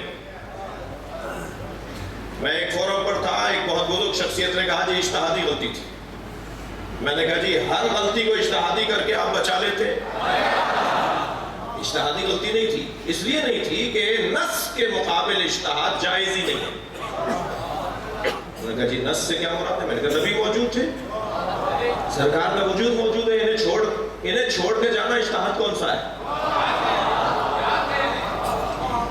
لہذا یہ اجتہادی غلطی نہیں تھی، غلطی تھی۔ لہذا جب یہ واپس آئے انہوں نے آ کر معافی مانگی، تو اب قرآن کی آیت، سورہ بقرہ کی آیت ہے۔ میں شیعہ برادری سے کہوں گا کہ احد سے متعلق اپنے الفاظ کو بہتر کریں، اور ایسا کوئی لفظ نہ کہیں جو توہین ہو، اس لیے کہ جب اللہ نے معاف کر دیا، رسول نے معاف کر دیا، تو ہم اگر کوئی بات کریں گے تو یہ قرآن کے خلاف ہے۔ لَقَدْ عَفَا اللَّهُ عَنْهُمْ إِنَّ اللَّهَ غَفُورٌ رَحِيمٌ۔ اللہ نے انہیں معاف کر دیا، اللہ غفور و رحیم ہے۔ توجہ کر لی؟ تو جنگ احد کے اندر صرف 13 لوگ رہ گئے، اور میرے مولا علی ان میں سے ایک۔ مگر علی جب سارا مجمع مسلمانوں کا تھا اس وقت بھی ویسے ہی لڑ رہے تھے، اور جب 13 لوگ رہ گئے تب بھی ویسے ہی لڑ رہے تھے۔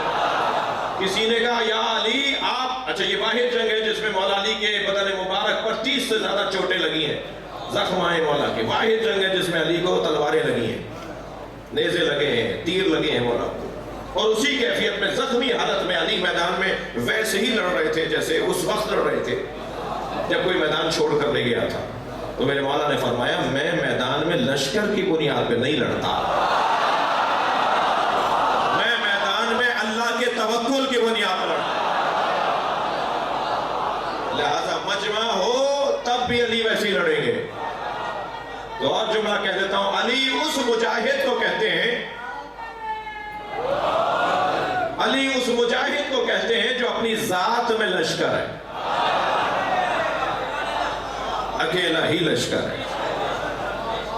جنگ احد، اور جب ایسا مرحلہ آیا تو یہ واحد جنگ ہے کہ جس جنگ میں پہلی دفعہ اور آخری دفعہ ہوا کہ مولا کی تلوار ٹوٹ گئی۔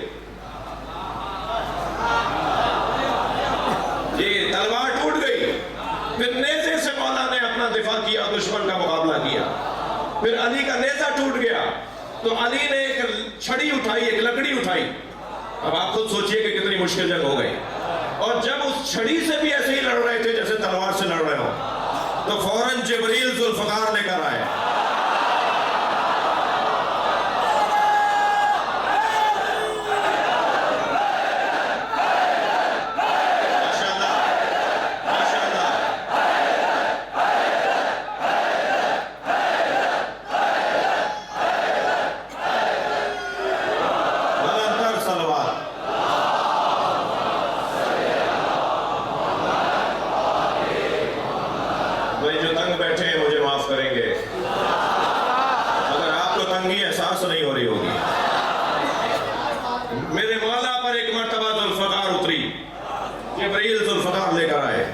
اور لا کر نبی کو دی. توجہ ہے؟ اور لا کر میرے مولا, توجہ چاہوں گا, لا کر جبریل امین نے مولا نبی کو تلوار دی. ذوالفقار نبی پر اتری ہے, آسمان سے اترنے والا لوہا جس میں اللہ نے منافع کثیر رکھے ہیں, جس میں اللہ نے نفع ہی نفع رکھا ہے. وہ لوہا نبی مکرم کو دیا. نبی مکرم نے فوراً ایک مجاہد کو آواز لگائی کہ علی تک پہنچاؤ. علی جس جگہ لڑ رہے تھے وہاں ماحول ایسا تھا کہ اس نے تلوار وہیں سے پھینکی ہے. علی نے, میرے مولا نے فضا میں اڑتی ہوئی تلوار کو پکڑا ہے. اس منظر کو دیکھ کے جبریل نے قصیدہ پڑھا ہے. لا فتح الا علی, لا سیف الا ذوالفقار. برابر میں آ کر بیٹھ گئے مولا نبی کے جبریل. سرکار کے دندان مبارک شہید ہو چکے ہیں. ایک خبیث, ایک ظالم نبی کے خیمے تک آ گیا تھا اور نبی پر حملہ کر دیا تھا. نبی زخمی ہو گئے. جبریل ساتھ بیٹھے ہوئے ہیں, علی دفاع کر رہے ہیں. تو جبریل امین نے کہا, یا رسول اللہ دیکھ رہے ہیں علی کو, علی کیسے لڑ رہا ہے؟ تو میرے مولا نبی نے اسی کیفیت میں مسکراتے ہوئے فرمایا, کیف لا انہو منی وانا منہو.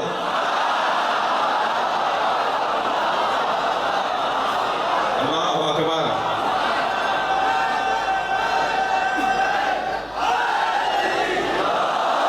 کیسے نہ لڑے, وہ مجھ سے ہے, میں اس سے ہوں.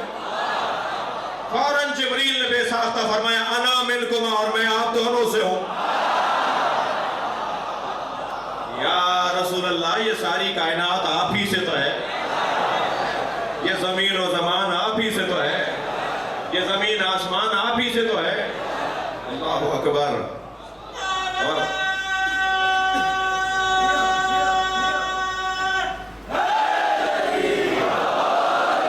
جنگ قابو میں آئی. علی مولا 13 مجاہدوں نے رضوان اللہ تعالی علیہم, اللہ کا درود اور سلام ہو ان مجاہدوں پر. جی, جب جنگ ٹھنڈی پڑی, مولا زخمی حالت میں نبی کی خدمت میں آئے اور کہا, یا رسول اللہ, آپ کو جتنی تکلیف ہوئی ہے وہ مجھے معاف کریں. آگے بڑھ کر نبی نے علی کو گلے لگایا, آنکھوں میں آنسو بھر لائے اور اصحاب سے مخاطب ہوتے ہوئے فرمایا, ذرا علی سے پوچھو, جب سب چلے گئے تو علی کیوں نہیں گیا؟ دیکھیے, ہمارے ہاں جہاد فروعات دین میں ہے یا نہیں؟ کیا نماز, بولو, نماز, روزہ, بولو, جہاد فروعات دین میں ہے نا؟ اب ذرا مولا علی کا جواب سنیے. بزدلی کو علی کفر سے تعبیر کر رہے ہیں. بزدل ہوگے تو نماز بھی نہیں پڑھ سکو گے, بزدل ہوگے روزہ بھی نہیں رکھ سکو گے. 8 منٹ پہلے کھول لو, کہیں برائی نہ آ جائے.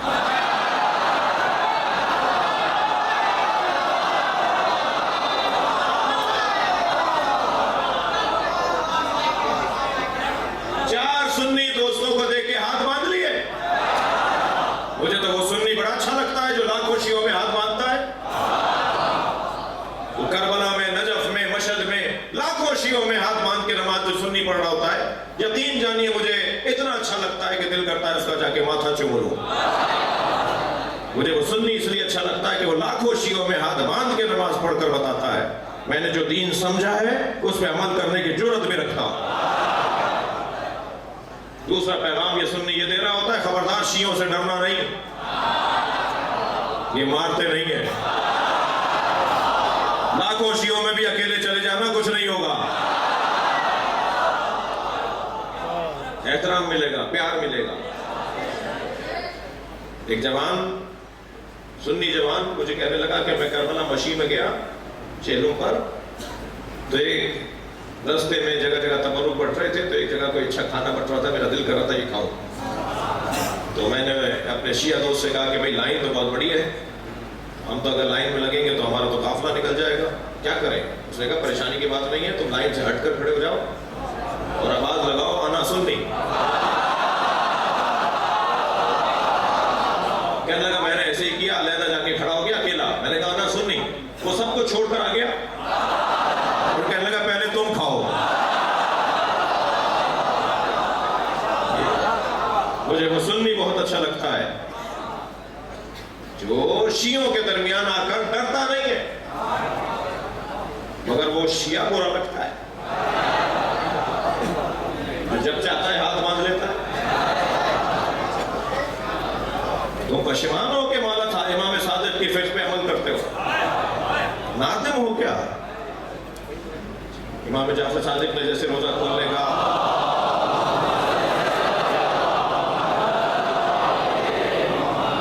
میں ان کی مخالفت نہیں کر رہا، میں تو ایسا منظر دیکھنا چاہتا ہوں کہ ہمارے ہاں اسکولوں میں جن لوگوں نے اسکول بنائے تھے، میں ان کو بھی ایک پیغام دے رہا ہوں. میں خود بھی اپنے میرے دو اسکول ہیں، دونوں میں یہی کام کر رہا ہوں. اسکولوں میں اگر اکثریت سنی بچوں کی ہے تو جب ان کی نماز کا وقت ہو تو سنی عالم دین کو لائیے، وہ ہاتھ باندھ کر جیسے پڑھتا ہے ایسے پڑھے اور سارے سنی بچے اس کے پیچھے پڑھیں. اور اسکول کے اندر ہر صف میں 2 کھولے ہوئے، 2 باندھے ہوئے، 4 باندھے ہوئے، 1 کھولا ہوا، یہ منظر نظر آنا چاہیے. اسکولوں سے ہی برداشت کی تعلیم،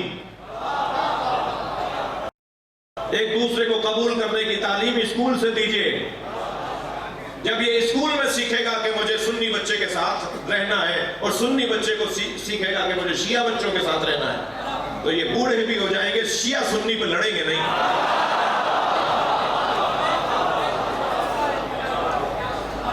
کوئی تقریر نہیں کر رہا، کوئی اپنی گزارش اور رپورٹ نہیں سنا رہا. 50 دفعہ ہو چکا ہے ایئرپورٹس کے اوپر نماز کا وقت ہو جاتا ہے، سنی بھائی نماز پڑھ رہے ہوتے ہیں، میں اسی حلیے میں رہتا ہوں، گم ہو کے رہنے والا تو ہوں نہیں، اسی حلیے میں رہتا ہوں اور میں ان کے پیچھے نماز پڑھتا ہوں. سنی عالم کے پیچھے نماز پڑھو. شیعہ بچوں کو بار بار اس لیے کہہ رہا ہوں، یہ میری سن لیں گے. بزرگ تو مجھے خفا ہو سکتے ہیں.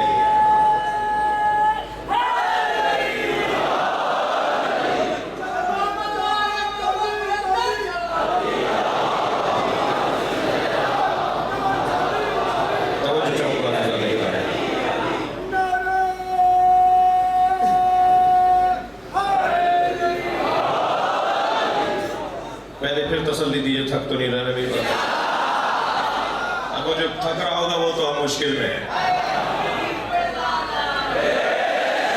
اللہ اللہ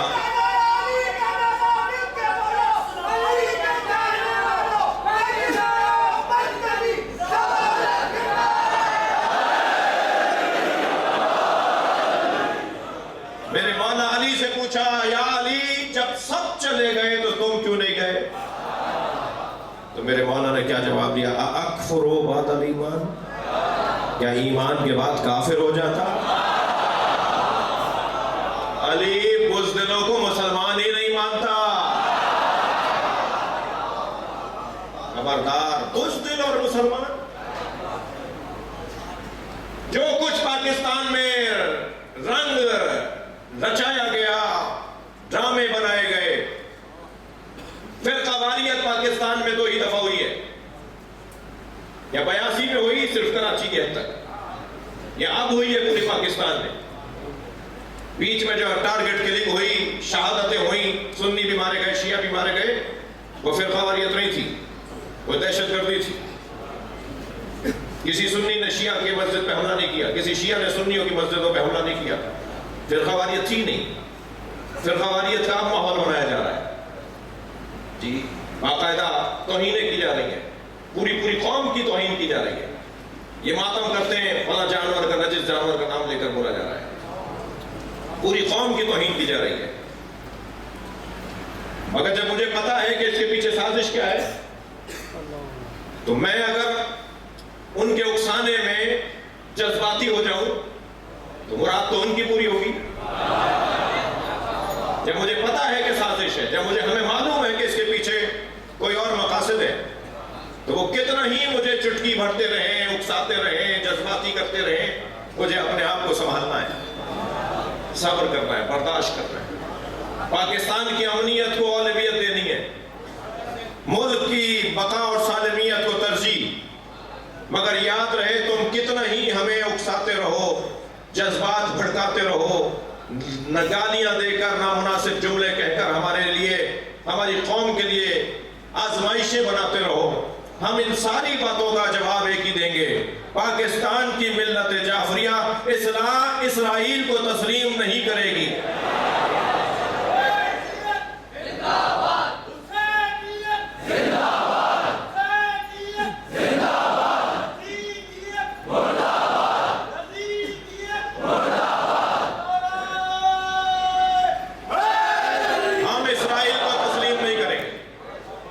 اس کے پیچھے جو ارادے ہیں، ماحول ایسا بنایا جائے کہ اسی گدلے پانی سے مچھلیاں پکڑ لی جائیں۔ ہم دوبارہ صفین نہیں ہونے دیں گے، ہم دوبارہ جمل نہیں ہونے دیں گے، ہم دوبارہ علی کو تنہا نہیں ہونے دیں گے۔ نہیں، سازش ہے، بہت بڑی سازش ہے۔ مجاہد کون ہے؟ جو میدان میں اکیلا بھی ہو تو اللہ پر بھروسہ کر کے لڑتا ہے۔ میں جنگ خندق اور خیبر کو چھوڑ رہا ہوں، مگر میرا دل کر رہا ہے کہ علی کی تلوار کی 5 خصوصیتیں بیان کروں۔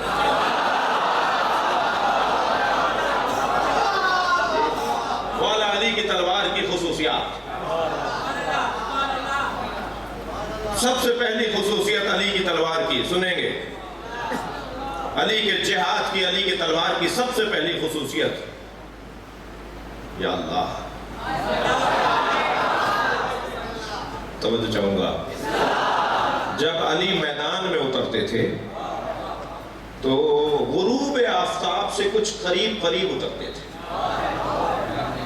سارا دن چھوڑ کر بھیجتے رہتے تھے، تربیت دیتے رہتے تھے، سکھاتے رہتے تھے مجاہدوں کو کیسے جاؤ، فلاں خیال رکھو، فلاں کا تو نظر میں رکھنا، فلاں بھی آیا ہوا ہے، اس کی یہ کمزوری ہے۔ سارے دن مجاہدوں کو تربیت دیتے رہتے تھے، اور خود مولا کائنات دن کے آخری حصے میں جاتے تھے۔ تو طالب علم اور شاگرد ہو تو ایسے کہ ایک مجاہد نے پوچھا، یا علی آپ دن کے آخری حصے میں کیوں جاتے ہیں؟ تو فرمانے لگے 2 وجہ سے۔ ایک تو آسمان کے دریچے اس وقت دعاؤں کی قبولیت کے لیے کھلتے ہیں،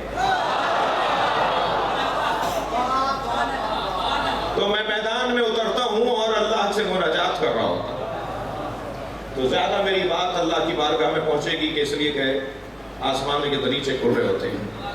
اور دوسرے آخر میں اس لیے جاتا ہوں کہ وہ مجبور لوگوں کا نقصان کم ہو، کچھ ہی دیر میں مغرب ہو جائے اور مرنے والے کم ہو۔ میں میدان میں اپنی تلوار سے مارنا نہیں چاہتا۔ اللہ اکبر۔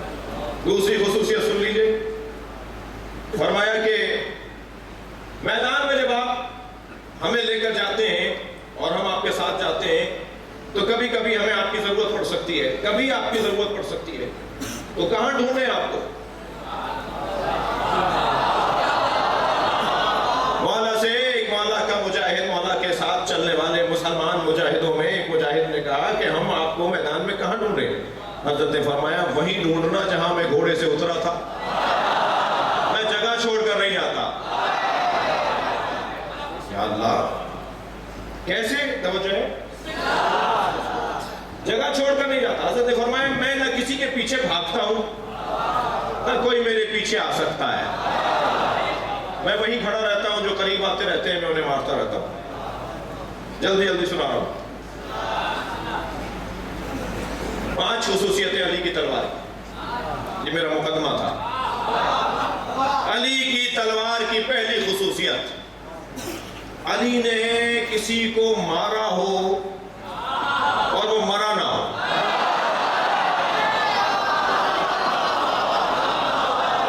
کسی نے کہا رسول اللہ سے یا رسول اللہ کوئی ایسا نہیں ملتا کہ جسے علی نے مارا ہو اور وہ زخمی رہ کر کبھی بچ گیا ہو. بھاگ گیا ہو، زخمی ہو گیا تھا، بعد میں اٹھا کر لے گئے، زخم مرہم پٹی ہوئی اور وہ بچ گیا. کوئی نہیں ملا ہمیں ایسا. توجہ کریں میرے ساتھ. کوئی نہیں ملا مجھے ہمیں ایسا کہ جس نے یہ کہا ہو کہ ہم فلاں میدان میں علی کی تلوار سے زخمی ہوئے، کچھ دن زخموں میں رہے اور علاج معالجہ ہوا تو ہم بچ گئے، ٹھیک ہو گئے. کہا کیوں ایسا آتا ہے؟ تو میرے مولا نبی نے فرمایا سیف اللہ الذی لا یخطا، اللہ کی تلوار خطا نہیں کرتی.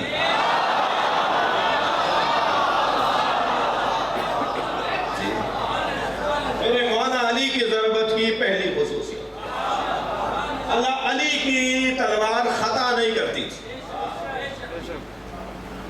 علی کی تلوار کی دوسری خصوصیت، عمودی چلے یا افقی چلے،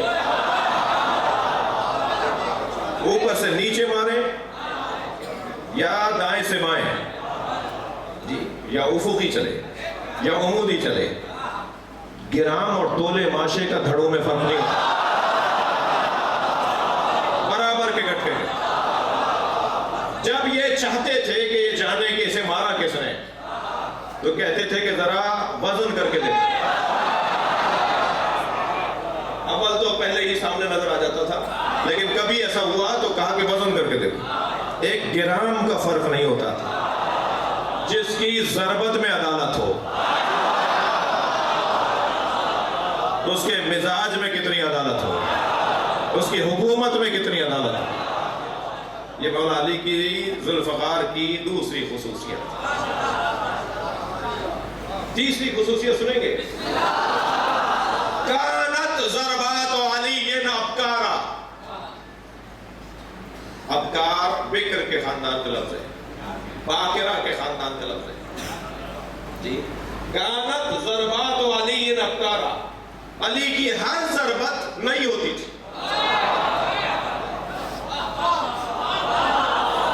اگر میرے مولا نے 2 لاکھ مرتبہ ضربت ماری ہے، کسی کو مارا ہے، 2 لاکھ مرتبہ تلوار چلائی ہے، تو ہر ضربت نہیں،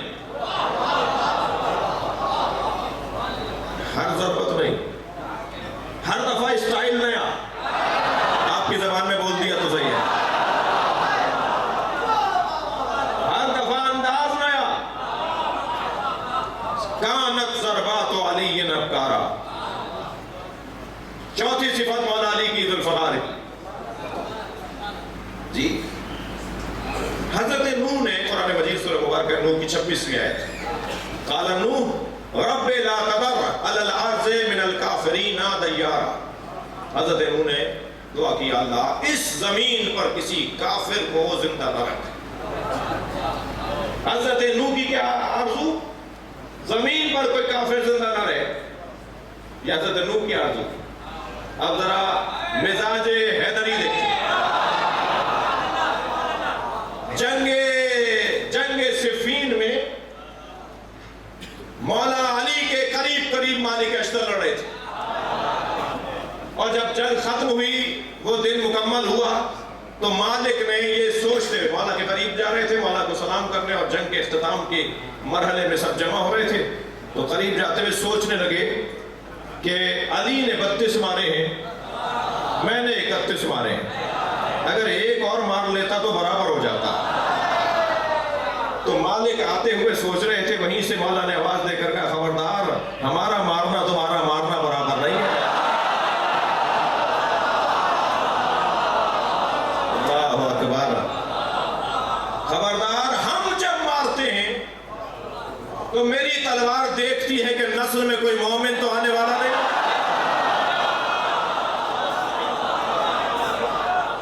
اور میں اسے چھوڑ دیتا ہوں جس کی نسل میں کوئی مومن آنے والا ہے۔ یہ علی مولا کی ذوالفقار کی چوتھی اور پانچویں صفت سنیں گے۔ مولا کی جو تلوار تھی، جو ذوالفقار، اس کے دونوں طرف دھار تھی جی، اس کے منہ بھی تھا، اس کا منہ بھی تھا، جیسے دو لب ہوتے ہیں، یہ بھی تھا۔ اچھا، تلوار پہ کچھ لکھا ہوا بھی تھا، اور تلوار یہ دنیا کے کسی کارخانے کے بنے ہوئے، اسلحہ سازی کے کارخانے کے بنی ہوئی تلوار نہیں تھی۔ یہ تلوار وہ ہے جسے فرشتوں نے بنایا، لہذا بہت سبک بھی تھی، بہت سبک تھی، کوئی بھاری نہیں تھی۔ ایک شخص سے جو جانتا نہیں تھا مولا کو، اسے مولا نے کہا اسے خریدو گے؟ اس نے اٹھا کے کہا کہ اس کی کوئی قیمت نہیں ہے۔ مولا کے اصحاب مولا کے ساتھ کھڑے تھے اور وہ دیکھ رہے تھے، لوہار تھا، وہ تلوار ساز تھا، شمشیر ساز تھا۔ اس نے مولا کی تلوار کو اٹھا کے کہا کوئی نہیں خریدے گا اسے، اس کی پیسے نہیں ہے، یہ کوئی ہے، یہ کچھ ہے، اس میں تو دم ہی نہیں ہے۔ تو میرے مولا مسکرائے، فرمایا ہاں، دم تلوار میں نہیں ہوتا، بازو میں ہوتا ہے۔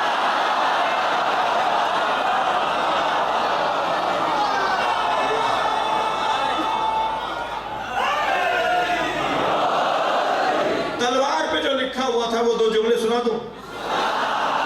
میرے مولا کی تلوار پہ کچھ کندہ ہوا تھا، کچھ لکھا ہوا تھا، من لم یرحم لا یرحم۔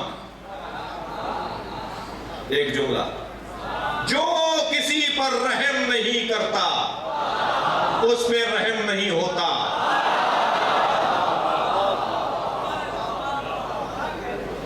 میرے بچوں، میرے جوانوں، میرے کم سن ہم سن ساتھیوں، ختم کرو۔ 2 سال پہلے تمہیں اس نے ایک جملہ کہا تھا، لیے بیٹھے ہو، معاف نہیں کر رہے ہو، دلوں سے کینہ نہیں نکال رہے، بدلہ لینے کی تیاریاں ہیں۔ مجھے موقع ملے تو میں یہ کر دوں۔ علی کہہ رہے ہیں من لم یرحم لا یرحم، جو رحم نہیں کرتا اس پہ رحم نہیں ہوتا۔ معاف کرنے کی عادت بناؤ تاکہ معاف کیے جاؤ۔ ہماری بھی کمزوریاں کسی کے پاس ہوں گی، اور کسی کے پاس نہ بھی ہو تو اللہ کے پاس ہے، وہ ہمارے خلوت کا بھی آشنا ہے، وہ ہماری جلوت کا بھی آشنا ہے۔ معاف کرنے کی عادت۔ میرے مولا حسین فرماتے ہیں، حسین پہ رونے والوں سنو، کہ اگر کوئی شخص میرے اس کان میں آ کر مجھے کوئی نامناسب جملہ کہے، میری توہین کرے، اور پھر کر آئے اور اس کان میں آ کے کہے مجھے معاف کر دے، میں معاف کر دوں گا، میں معاف کر دوں گا۔ معاف کرنے کی عادت۔ میرے مولا سجاد فرماتے ہیں کہ اگر کوئی شخص تمہارے لیے نامناسب بات کرے اور وہ تم تک پہنچے، اور تم اس سے کہو کہ تم نے مجھے یہ کہا ہے، اور وہ اگر کہے کہ میں نے نہیں کہا، جبکہ کہا ہو، جی آپ کے پاس دلائل بھی ہیں، ثبوت بھی ہے، آپ کے پاس گواہیاں بھی ہیں، آپ کو یقین ہے کہ اس نے کہا، ریکارڈ ہے آپ کے پاس۔ امام فرما رہے ہیں کہ اگر کسی شخص نے تمہارے لیے نامناسب جملہ کہا اور تم اس سے کہو کہ تم نے یہ کہا ہے، اور وہ یہ کہے کہ میں نے نہیں کہا، تو اسے توبہ کے درجے پہ رکھ کر معاف کرو۔ اسے بے منزلہ توبہ سمجھو۔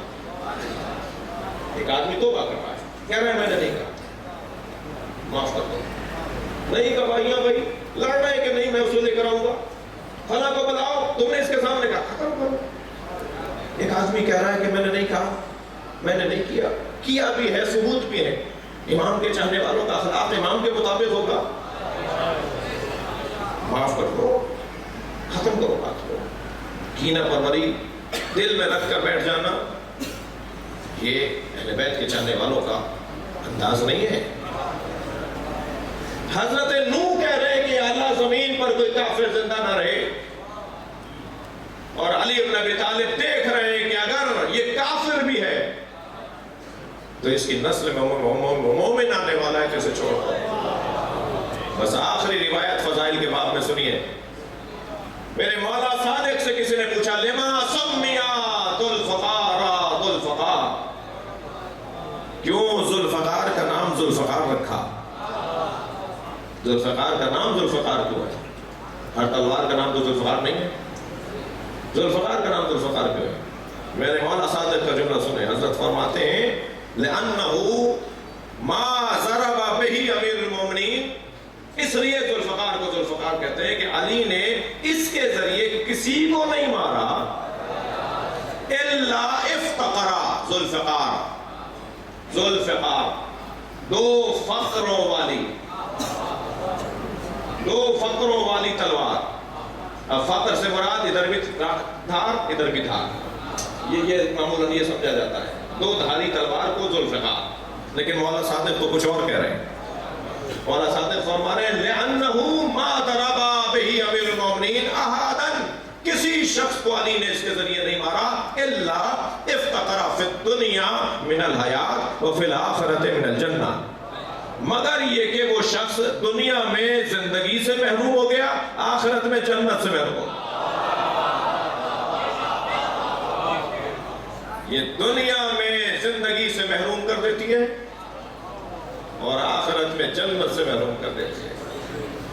یہ دو فقیر بناتی ہے، زندگی کا فقیر اور جنت کا فقیر. علی علی فضائل میں بھی علی اور مصائب میں بھی علی. مولا علی کے مصائب پر اگر غور کریں، علی کی مصیبتوں پہ غور کریں، تو علی جیسا مظلوم کوئی نہیں ہے. مولا کو پتا تھا کہ بدر میں جو مار رہا ہوں تو اس کے بدلے میں میرے علی اکبر کو برشی نہیں تھا. پتا تھا میرے قاسم پہ گھوڑے دوڑائے جائیں گے، مگر اللہ کی خاطر، اللہ کے دین کی خاطر، نبی کی نبوت کی خاطر، قرآن کی خاطر پتا تھا مولا علی کو کہ میں جو بدر میں مار رہا ہوں اس کے بدلے میں میرے حسین کو گھوڑے سے گرایا جائے گا. سلام ہو علی جیسے مظلوم پر. علی کو پتا تھا میری زینب کے سر سے چادر اجرکم اللہ. عزیزانو،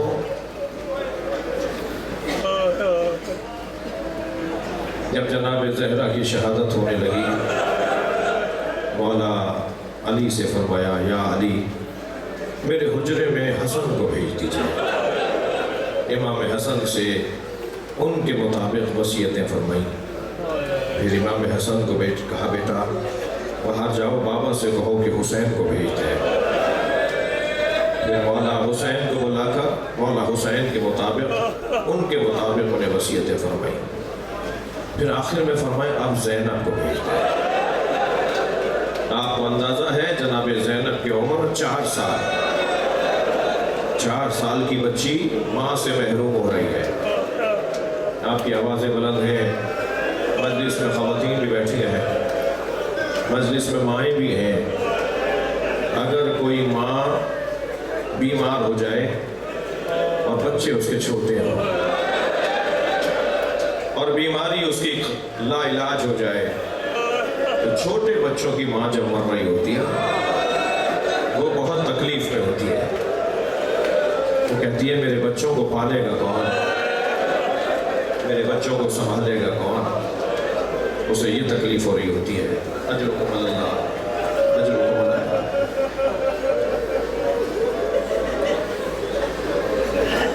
فرمایا علی اب زینب کو میرے حجرے میں بھیجو. جب جناب زینب حجرے میں آئیں، فرمایا زینب یہ صندوق اٹھا کے لاؤ. بیوی صندوق اٹھا کے لائیں. کہ اسے کھولو. کھولا تو اس میں کفن رکھے ہوئے تھے. فرمایا زینب جب میرے بابا کی رحلت ہو رہی تھی تو جبریل جنت سے پنجتن کے 5 کفن لائے تھے. 5 حنوط لائے تھے، 5 کفن لائے تھے. ایک کفن بابا کو دے دیا گیا، یہ 4 کفن ہیں. تم ایک ایک کفن مجھے دکھاتی رہو، میں تمہیں بتاؤں کہ کون سا کفن کس کا ہے. اجرکم اللہ. میں کہوں گا جناب زینب سے بڑی ذمہ داریاں مل رہی ہیں. بی بی زہرا سے کہوں گا بڑی ذمہ داریاں دے رہی ہیں. 4 سالہ بچی کو کفن دیے جا رہے ہیں اور کفن بھی دینا زینب کی ذمہ داری. ایک کفن دکھایا، فرمایا زینب انہی دنوں میں تمہارے بابا گھر میں آئیں گے. انہیں میں نے بتا دیا ہے کہ یہ کام کس کا ہے. تم سے آ کر تمہارے بابا میرا کفن مانگیں گے. یہ کفن میرا ہے، یہ والا کفن میرا کفن اپنے بابا کو دے دینا. دوسرا کفن دکھایا، فرمایا زینب کچھ مدت کے بعد تمہارا بھائی حسن گھر میں آئے گا اور تم سے کہے گا بابا علی کا کفن دے دو. تو میری بچی یہ کفن تمہارے بابا علی کا ہے، یہ اپنے بابا کو دے دینا. ایک اور کفن دیکھ کر فرمایا بیٹا کچھ مدت کے بعد تمہارا بھائی حسین گھر میں آئے گا اور تم سے کہے گا بھائی حسن کا کفن دے دو. تو یہ تمہارے بھائی حسن کا کفن ہے. آپ رو رہے ہیں، تصورات میرے ساتھ ہیں. آخری کفن رہ گیا، آخری کفن رہ گیا. جناب زینب نے دیا تو بی بی رونے لگی اور روتے ہوئے جناب زہرا نے فرمایا یہ بھی حسن کا کفن ہے. تمہارا بھائی حسین دوبارہ تم سے کفن مانگے گا تو یہ کفن بھی اپنے بھائی حسن کا حسین کو دے دینا. جناب زینب کم سن تھی نا تو ایک مرتبہ کہنے لگی اماں بھائی حسین کا کفن. رونے والوں بی بی زہرا کی آنکھوں میں آنسو آ گئے. فرمایا حسین کا کفن جنت سے نہیں آیا. اجرکم اللہ.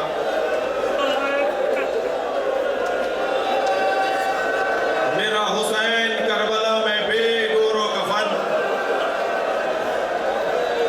اجرکم اللہ، اجرکم اللہ. تسلی کر کے روئیں گے. مجلس میرے حصے کی آخری مجلس ہے. نہیں معلوم آئندہ سال ان مجالس کی توفیق ہے یا نہیں. ویسے ہر مجلس کو یہی سوچ کر سنا اور پڑھا کرے کہ یا اللہ اگر ہماری زندگی ختم ہو رہی ہے تو آج کی مجلس کو ذریعہ نجات بنا کہ ہماری آنکھوں میں آنے والا آنسو ہماری بخشش کا ذریعہ ہو جائے. سلام ہو زینب کبریٰ پر. بی بی کے لقبوں میں ایک لقب ہے مصیبتوں کا کعبہ. جس کے گرد مصیبتیں طواف کرتی ہوں اسے زینب کہا جاتا ہے. نانا کا جنازہ دیکھا، ماں پہ گرتا ہوا دروازہ دیکھا، ماں کا جنازہ دیکھا، بابا کی میت دیکھی، حسن بھائی کے جنازے میں تیر لگتے دیکھے، حسین کے جنازے پہ گھوڑے دوڑتے دیکھے. اس وقت جناب زینب بہت مضطرب ہوئی تھی جب مشرق کے گھوڑے مغرب دوڑے. آوازیں دے رہی تھی کوئی ہے جو میرے ماں جائے کو بچائے. کسی نے علی کی بیٹی کی نہیں سنی. جب پہنچی اپنے بھائی کے لاشے پر تو مولا کی پسلیاں کمر سے نکل رہی تھی. اجرکم اللہ، اجرکم اللہ. اپنی آوازوں کو آزاد کریں گے. مولا کی پسلیاں پہچانا نہیں گیا لاشا. لاشے کو دیکھ کر کہا انت اخی زینب، تم ہی زینب کے بھائی حسین ہو. یہ کہہ کر لاشے کے گرد چکر کاٹنے لگی. امام سجاد نے پوچھا پھوپھی اماں کیا دیکھ رہی ہیں؟ فرمانے لگی سالم جگہ ڈھونڈ رہی ہوں جہاں بوسہ دے سکے. زینب کو کوئی جگہ سالم نظر نہ آئی تو کٹی ہوئی گردن کا بوسہ دیا اور مدینے کی طرف رک کر کے کہا نانا میں آپ کے حسین کے کٹے ہوئے گلے کا بوسہ. اجرکم اللہ، اجرکم اللہ. جلدی نہیں ہے. اللہ آپ کو اجر و ثواب عطا فرمائے. 11 محرم کو قافلہ کربلا سے چلا. کیسے جناب ام لیلہ نے علی اکبر کا لاشا چھوڑا، کیسے جناب ام فروہ نے حضرت قاسم کا لاشا چھوڑا.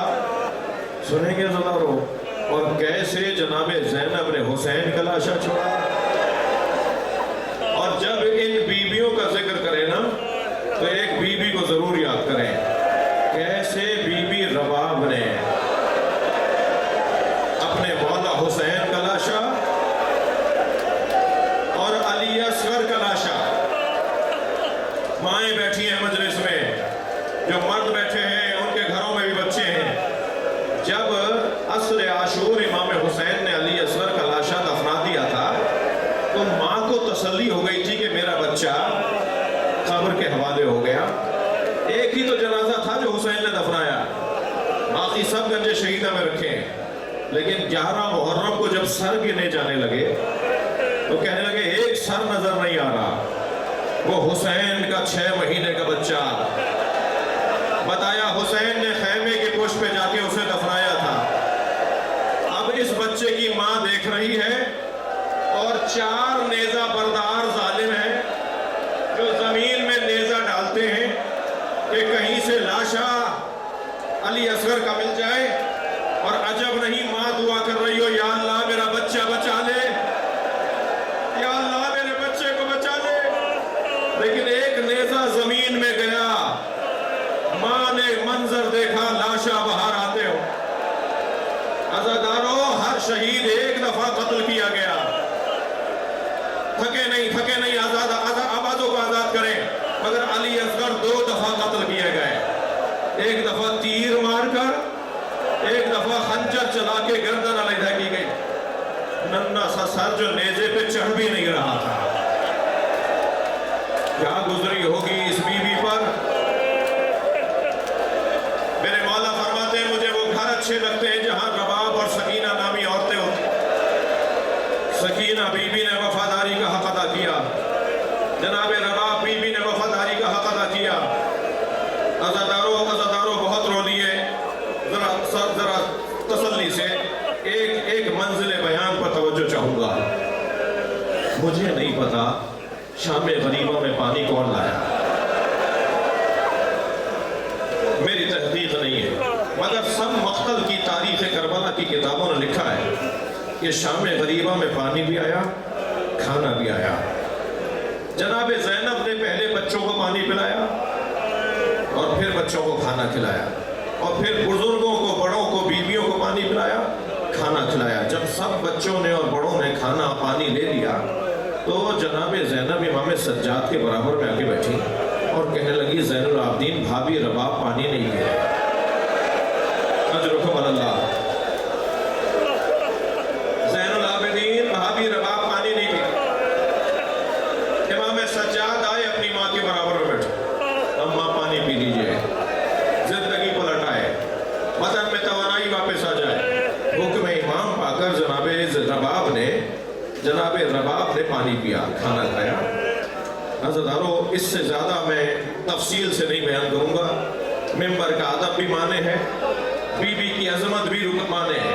میں اشارے میں بات کروں گا، اللہ کرے میری بات منتقل ہو جائے. بی بی نے شام غریبہ میں پانی پیا، کھانا کھایا. آدھی رات گزری تو جناب زینب کے برابر میں آگے بیٹھی، کہنے لگی مجھے علی اصغر یاد آ رہا ہے، میرا بچہ بھوکا مار دیا.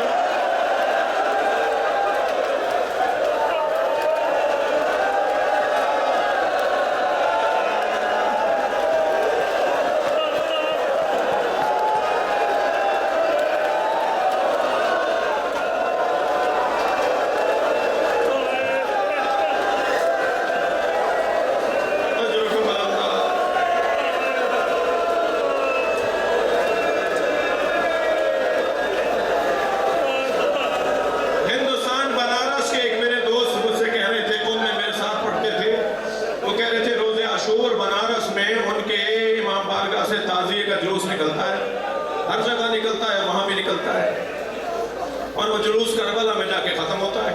کہنے لگے ایک سال جب جلوس نکلا تو میں چند دوستوں کے ساتھ اس رستے پہ گیا جہاں جلوس کو جانا تھا تاکہ انتظامات دیکھ سکوں.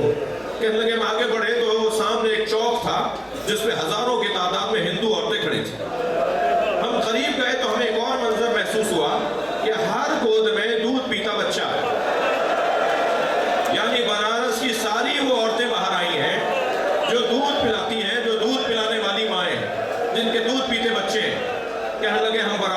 گزرے تو ایک عورت کی آواز آئی، بھائی مسلمان ہو؟ تو میں نے کہا ہاں ہم مسلمان ہیں۔ کہنے لگے بتاؤ بابا حسین کا جلوس کب آئے گا؟ تو مولانا کہنے لگے میں نے کہا تمہیں بابا حسین کی جلوس کا انتظار کیوں ہے؟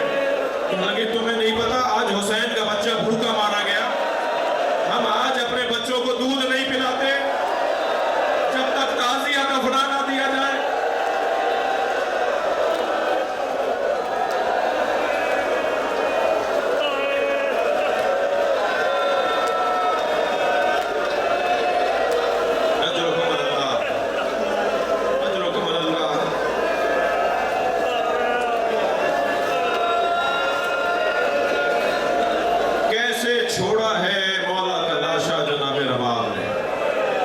اس کا بیان مشکل ہے، میں ایک اشارہ کروں گا، اللہ کرے میری بات چلی جائے۔ جناب رباب اور مولا حسین کا لاشا چھوڑ نہیں رہی تھی، تو ایک ظالم ابن جمو نامی ایک ظالم نے بی بی پہ ہاتھ اٹھایا، امام سجاد کی آواز آئی،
شام میں اسیر رہا، اسیرے سے رہائی کا موقع آیا۔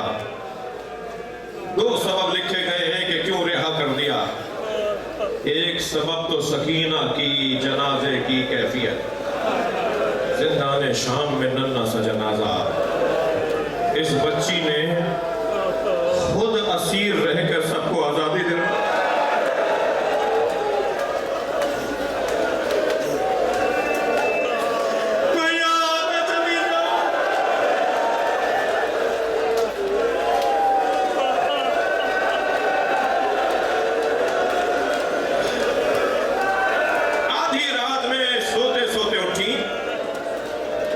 سوتی ہوں گی، کیسی نیند، ایک مرتبہ بیدار ہوئی، کبھی زندان کے اس کونے میں بابا، کبھی وہاں سے پھر وہاں دیکھ کر کہا بابا، کبھی درمیان میں کھڑے ہو کے کہتی ہیں پھوپھی اماں بابا آئے تھے، کبھی ماں رباب کو جا کے جھنجھوڑتی ہے، اماں بابا کہہ رہے تھے میں لینے آیا ہوں، میں تو بابا کے ساتھ جاؤں گی، میرا بابا کہاں چلا گیا؟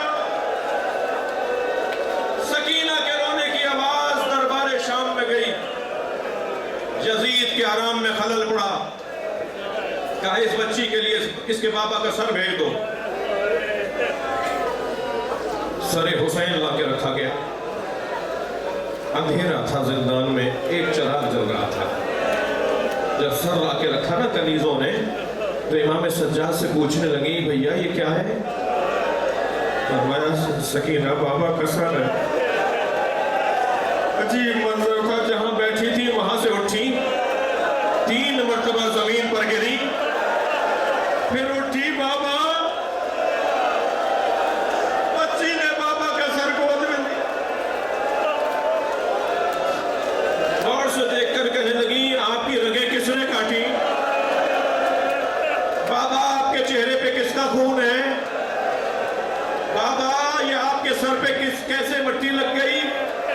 پھر کہنے لگی بابا میرے گوشوارے کھینچ لیے، بابا مجھے تماچے مار دے، بابا میرے کپڑے جلا دیے، بابا۔ سکینہ نے منہ پر منہ رکھ دیا، بچی کی سسکیاں آہستہ آہستہ بند ہو گئیں۔ امام سجاد آگے بڑھے، بہن کی نبض پر ہاتھ رکھا،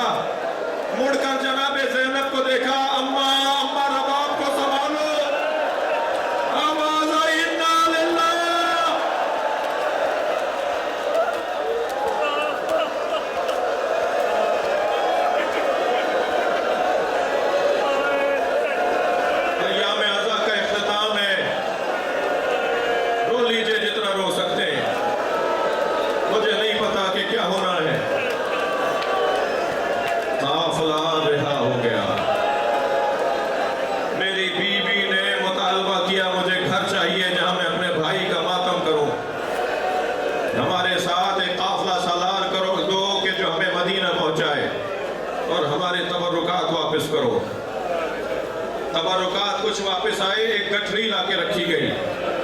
جناب زینب نے گٹھڑی کھولی تو چادریں تھیں۔ ایک چادر کو دیکھ کر کہا بھابی ام لیلا آپ کی چادر آ گئی۔ ایک اور چادر کو دیکھ کر کہا بھابی ام فروا آپ کی چادر آ گئی۔ ایک چادر کو دیکھ کر کہا بہن ام کلثوم تمہاری چادر بھی آ گئی۔ رو رہے ہیں نا۔ ایک اور چادر پر نگاہ گئی جو چھوٹی چادر تھی، اٹھایا اور قبر سکینہ پر پھیلا دیا۔ سکینہ اٹھو تمہاری چادر بھی آ گئی۔ اجرکم اللہ۔ بہت رو لیا عزادارو۔ قافلہ تیار ہوا، محملیں لا کے کھڑی کی گئیں، ہماریاں لا کے کھڑی کی گئیں۔ جناب زینب نے ہماریوں کو دیکھا تو اس میں رنگین کپڑے لگے ہوئے تھے، جو پردے لگے ہوئے تھے وہ رنگین کپڑوں کے تھے۔ بی بی نے فرمایا زین العابدین میں ان سواریوں میں نہیں بیٹھوں گی۔ اجعلوها سودا حتی یعلم الناس نحن فی عزاء اولاد زہرا۔ کالے کپڑے لگواؤ تاکہ جہاں جہاں سے یہ قافلہ جائے لوگ سمجھ جائیں کہ اولاد زہرا حسین کے عزادار جا رہے ہیں۔ یہ جو کالے کپڑے آپ پہنتے ہیں یہ جناب زینب کی آرزو ہے۔ کالے کپڑے لگواؤ تاکہ عزاداروں کا قافلہ سمجھ میں آئے۔ جب قافلہ ہماریاں تیار ہو گئیں، جیسی بی بی چاہتی تھی ایسا ہی ہوا، تو پھر امام نے فرمایا پھوپھی اماں بیویوں سے کہیں کہ بیٹھیں۔ اب بیویاں سوار ہو رہی ہیں۔ ساری بیویاں بیٹھ گئیں تو امام سجاد نے فرمایا پھوپھی اماں کیا ساری بیویاں بیٹھ گئیں قافلہ چلے؟ فرمایا نہیں بھابی رباب نہیں ہے، بھابی رباب نظر نہیں آ رہی۔ جناب زین العابدین مولا نے فرمایا مجھے پتا ہے میری ماں کہاں ہے، مگر پھوپھی اماں میرے ساتھ سب چلیں۔ اب آگے آگے امام سجاد، پیچھے پیچھے بیویاں۔ زندان شام میں قدم رکھا، کیا دیکھا جیسے کوئی ماں اپنے بچے کو گلے لگائے، ایسے قبر سکینہ کو سینے سے لگایا ہوا ہے اور آوازیں دے رہی ہیں اٹھو ہم مدینے جا رہے ہیں۔ جناب زینب برابر میں بیٹھی، بھابی قافلہ تیار ہے، تو روتے ہوئے فرمایا میرا مدینے میں کون ہے؟ میرا والی کربلا میں میری بچی اکیلی۔ عزادارو آخری جملہ کہہ رہا ہوں، میں مجلس مکمل کر رہا ہوں۔ عزادارو جلتے ہوئے خیمے سے امام سجاد کا جناب زینب کا لانا آسان تھا۔ کتنا مشکل تھا میں پلٹ کر نہیں جا رہا تاریخ کے پچھلے صفحہ پر۔ خیمہ جل رہا تھا، ایک شخص کہتا ہے میں نے دیکھا کہ ایک بی بی خیمے کی جلتی ہوئی چوب سے ٹکراتی ہے، پیچھے ہٹتی ہے، پھر دوسری طرف سے جاتی ہے، پھر آگ سے ٹکراتی ہے۔ تو میں دوڑتا ہوا گیا اور میں نے کہا تمہیں نظر نہیں آ رہا؟ وہ کہتا ہے میں یہ سمجھا شاید اس کے سر پہ چوٹ لگی ہے، اس کی آنکھوں کے نور چلا گیا ہے، اسے نظر نہیں آ رہا آگے آگ جل رہی ہے۔ وہ کہتا ہے میں دوڑتا ہوا گیا، میں نے کہا تمہیں نظر نہیں آ رہا آگے آگ جل رہی ہے؟ تو اس بی بی نے مڑ کر مجھے دیکھا اور کہا یا شیخ انا لنا علیل، اس خیمے میں ہمارا ایک بیمار رہ گیا ہے جو جل جائے گا اگر میں نہیں لاؤں گی۔ اور وہ بی بی جلتے ہوئے خیمے میں گئی، کبھی اپنی چادر سے آگ چھڑا رہی تھی، اس نے اپنے پشت پر اپنا بیمار بھتیجا اٹھایا۔ میں رونے والوں سے جملہ کہہ رہا ہوں، جلتے ہوئے خیمے سے امام سجاد کا لانا آسان تھا، قبر سکینہ سے بی بی رباب کو اٹھانا مشکل تھا۔ امام لاتے تھے بی بی پھر چلی جاتی، امام لاتے تھے بی بی پھر چلی جاتی۔ محفل میں آ کے بیٹھی، شام کی عورتوں نے کہا الوداع یا زینب۔ میری بی بی نے محفل کا پردہ ہٹایا، شام کی عورتوں مجھ پہ ایک احسان کرو گی؟ ساری عورتوں نے کہا بی بی حکم کرے گی۔ قبر سکینہ کا اشارہ کر کے کہا ہماری سکینہ کو اکیلا نہ چھوڑنا۔ آج بھی شام کے دیہات کی عورتیں کھلونے لا کے ڈالتی ہیں، تمہاری پھوپھی سے وعدہ کیا تھا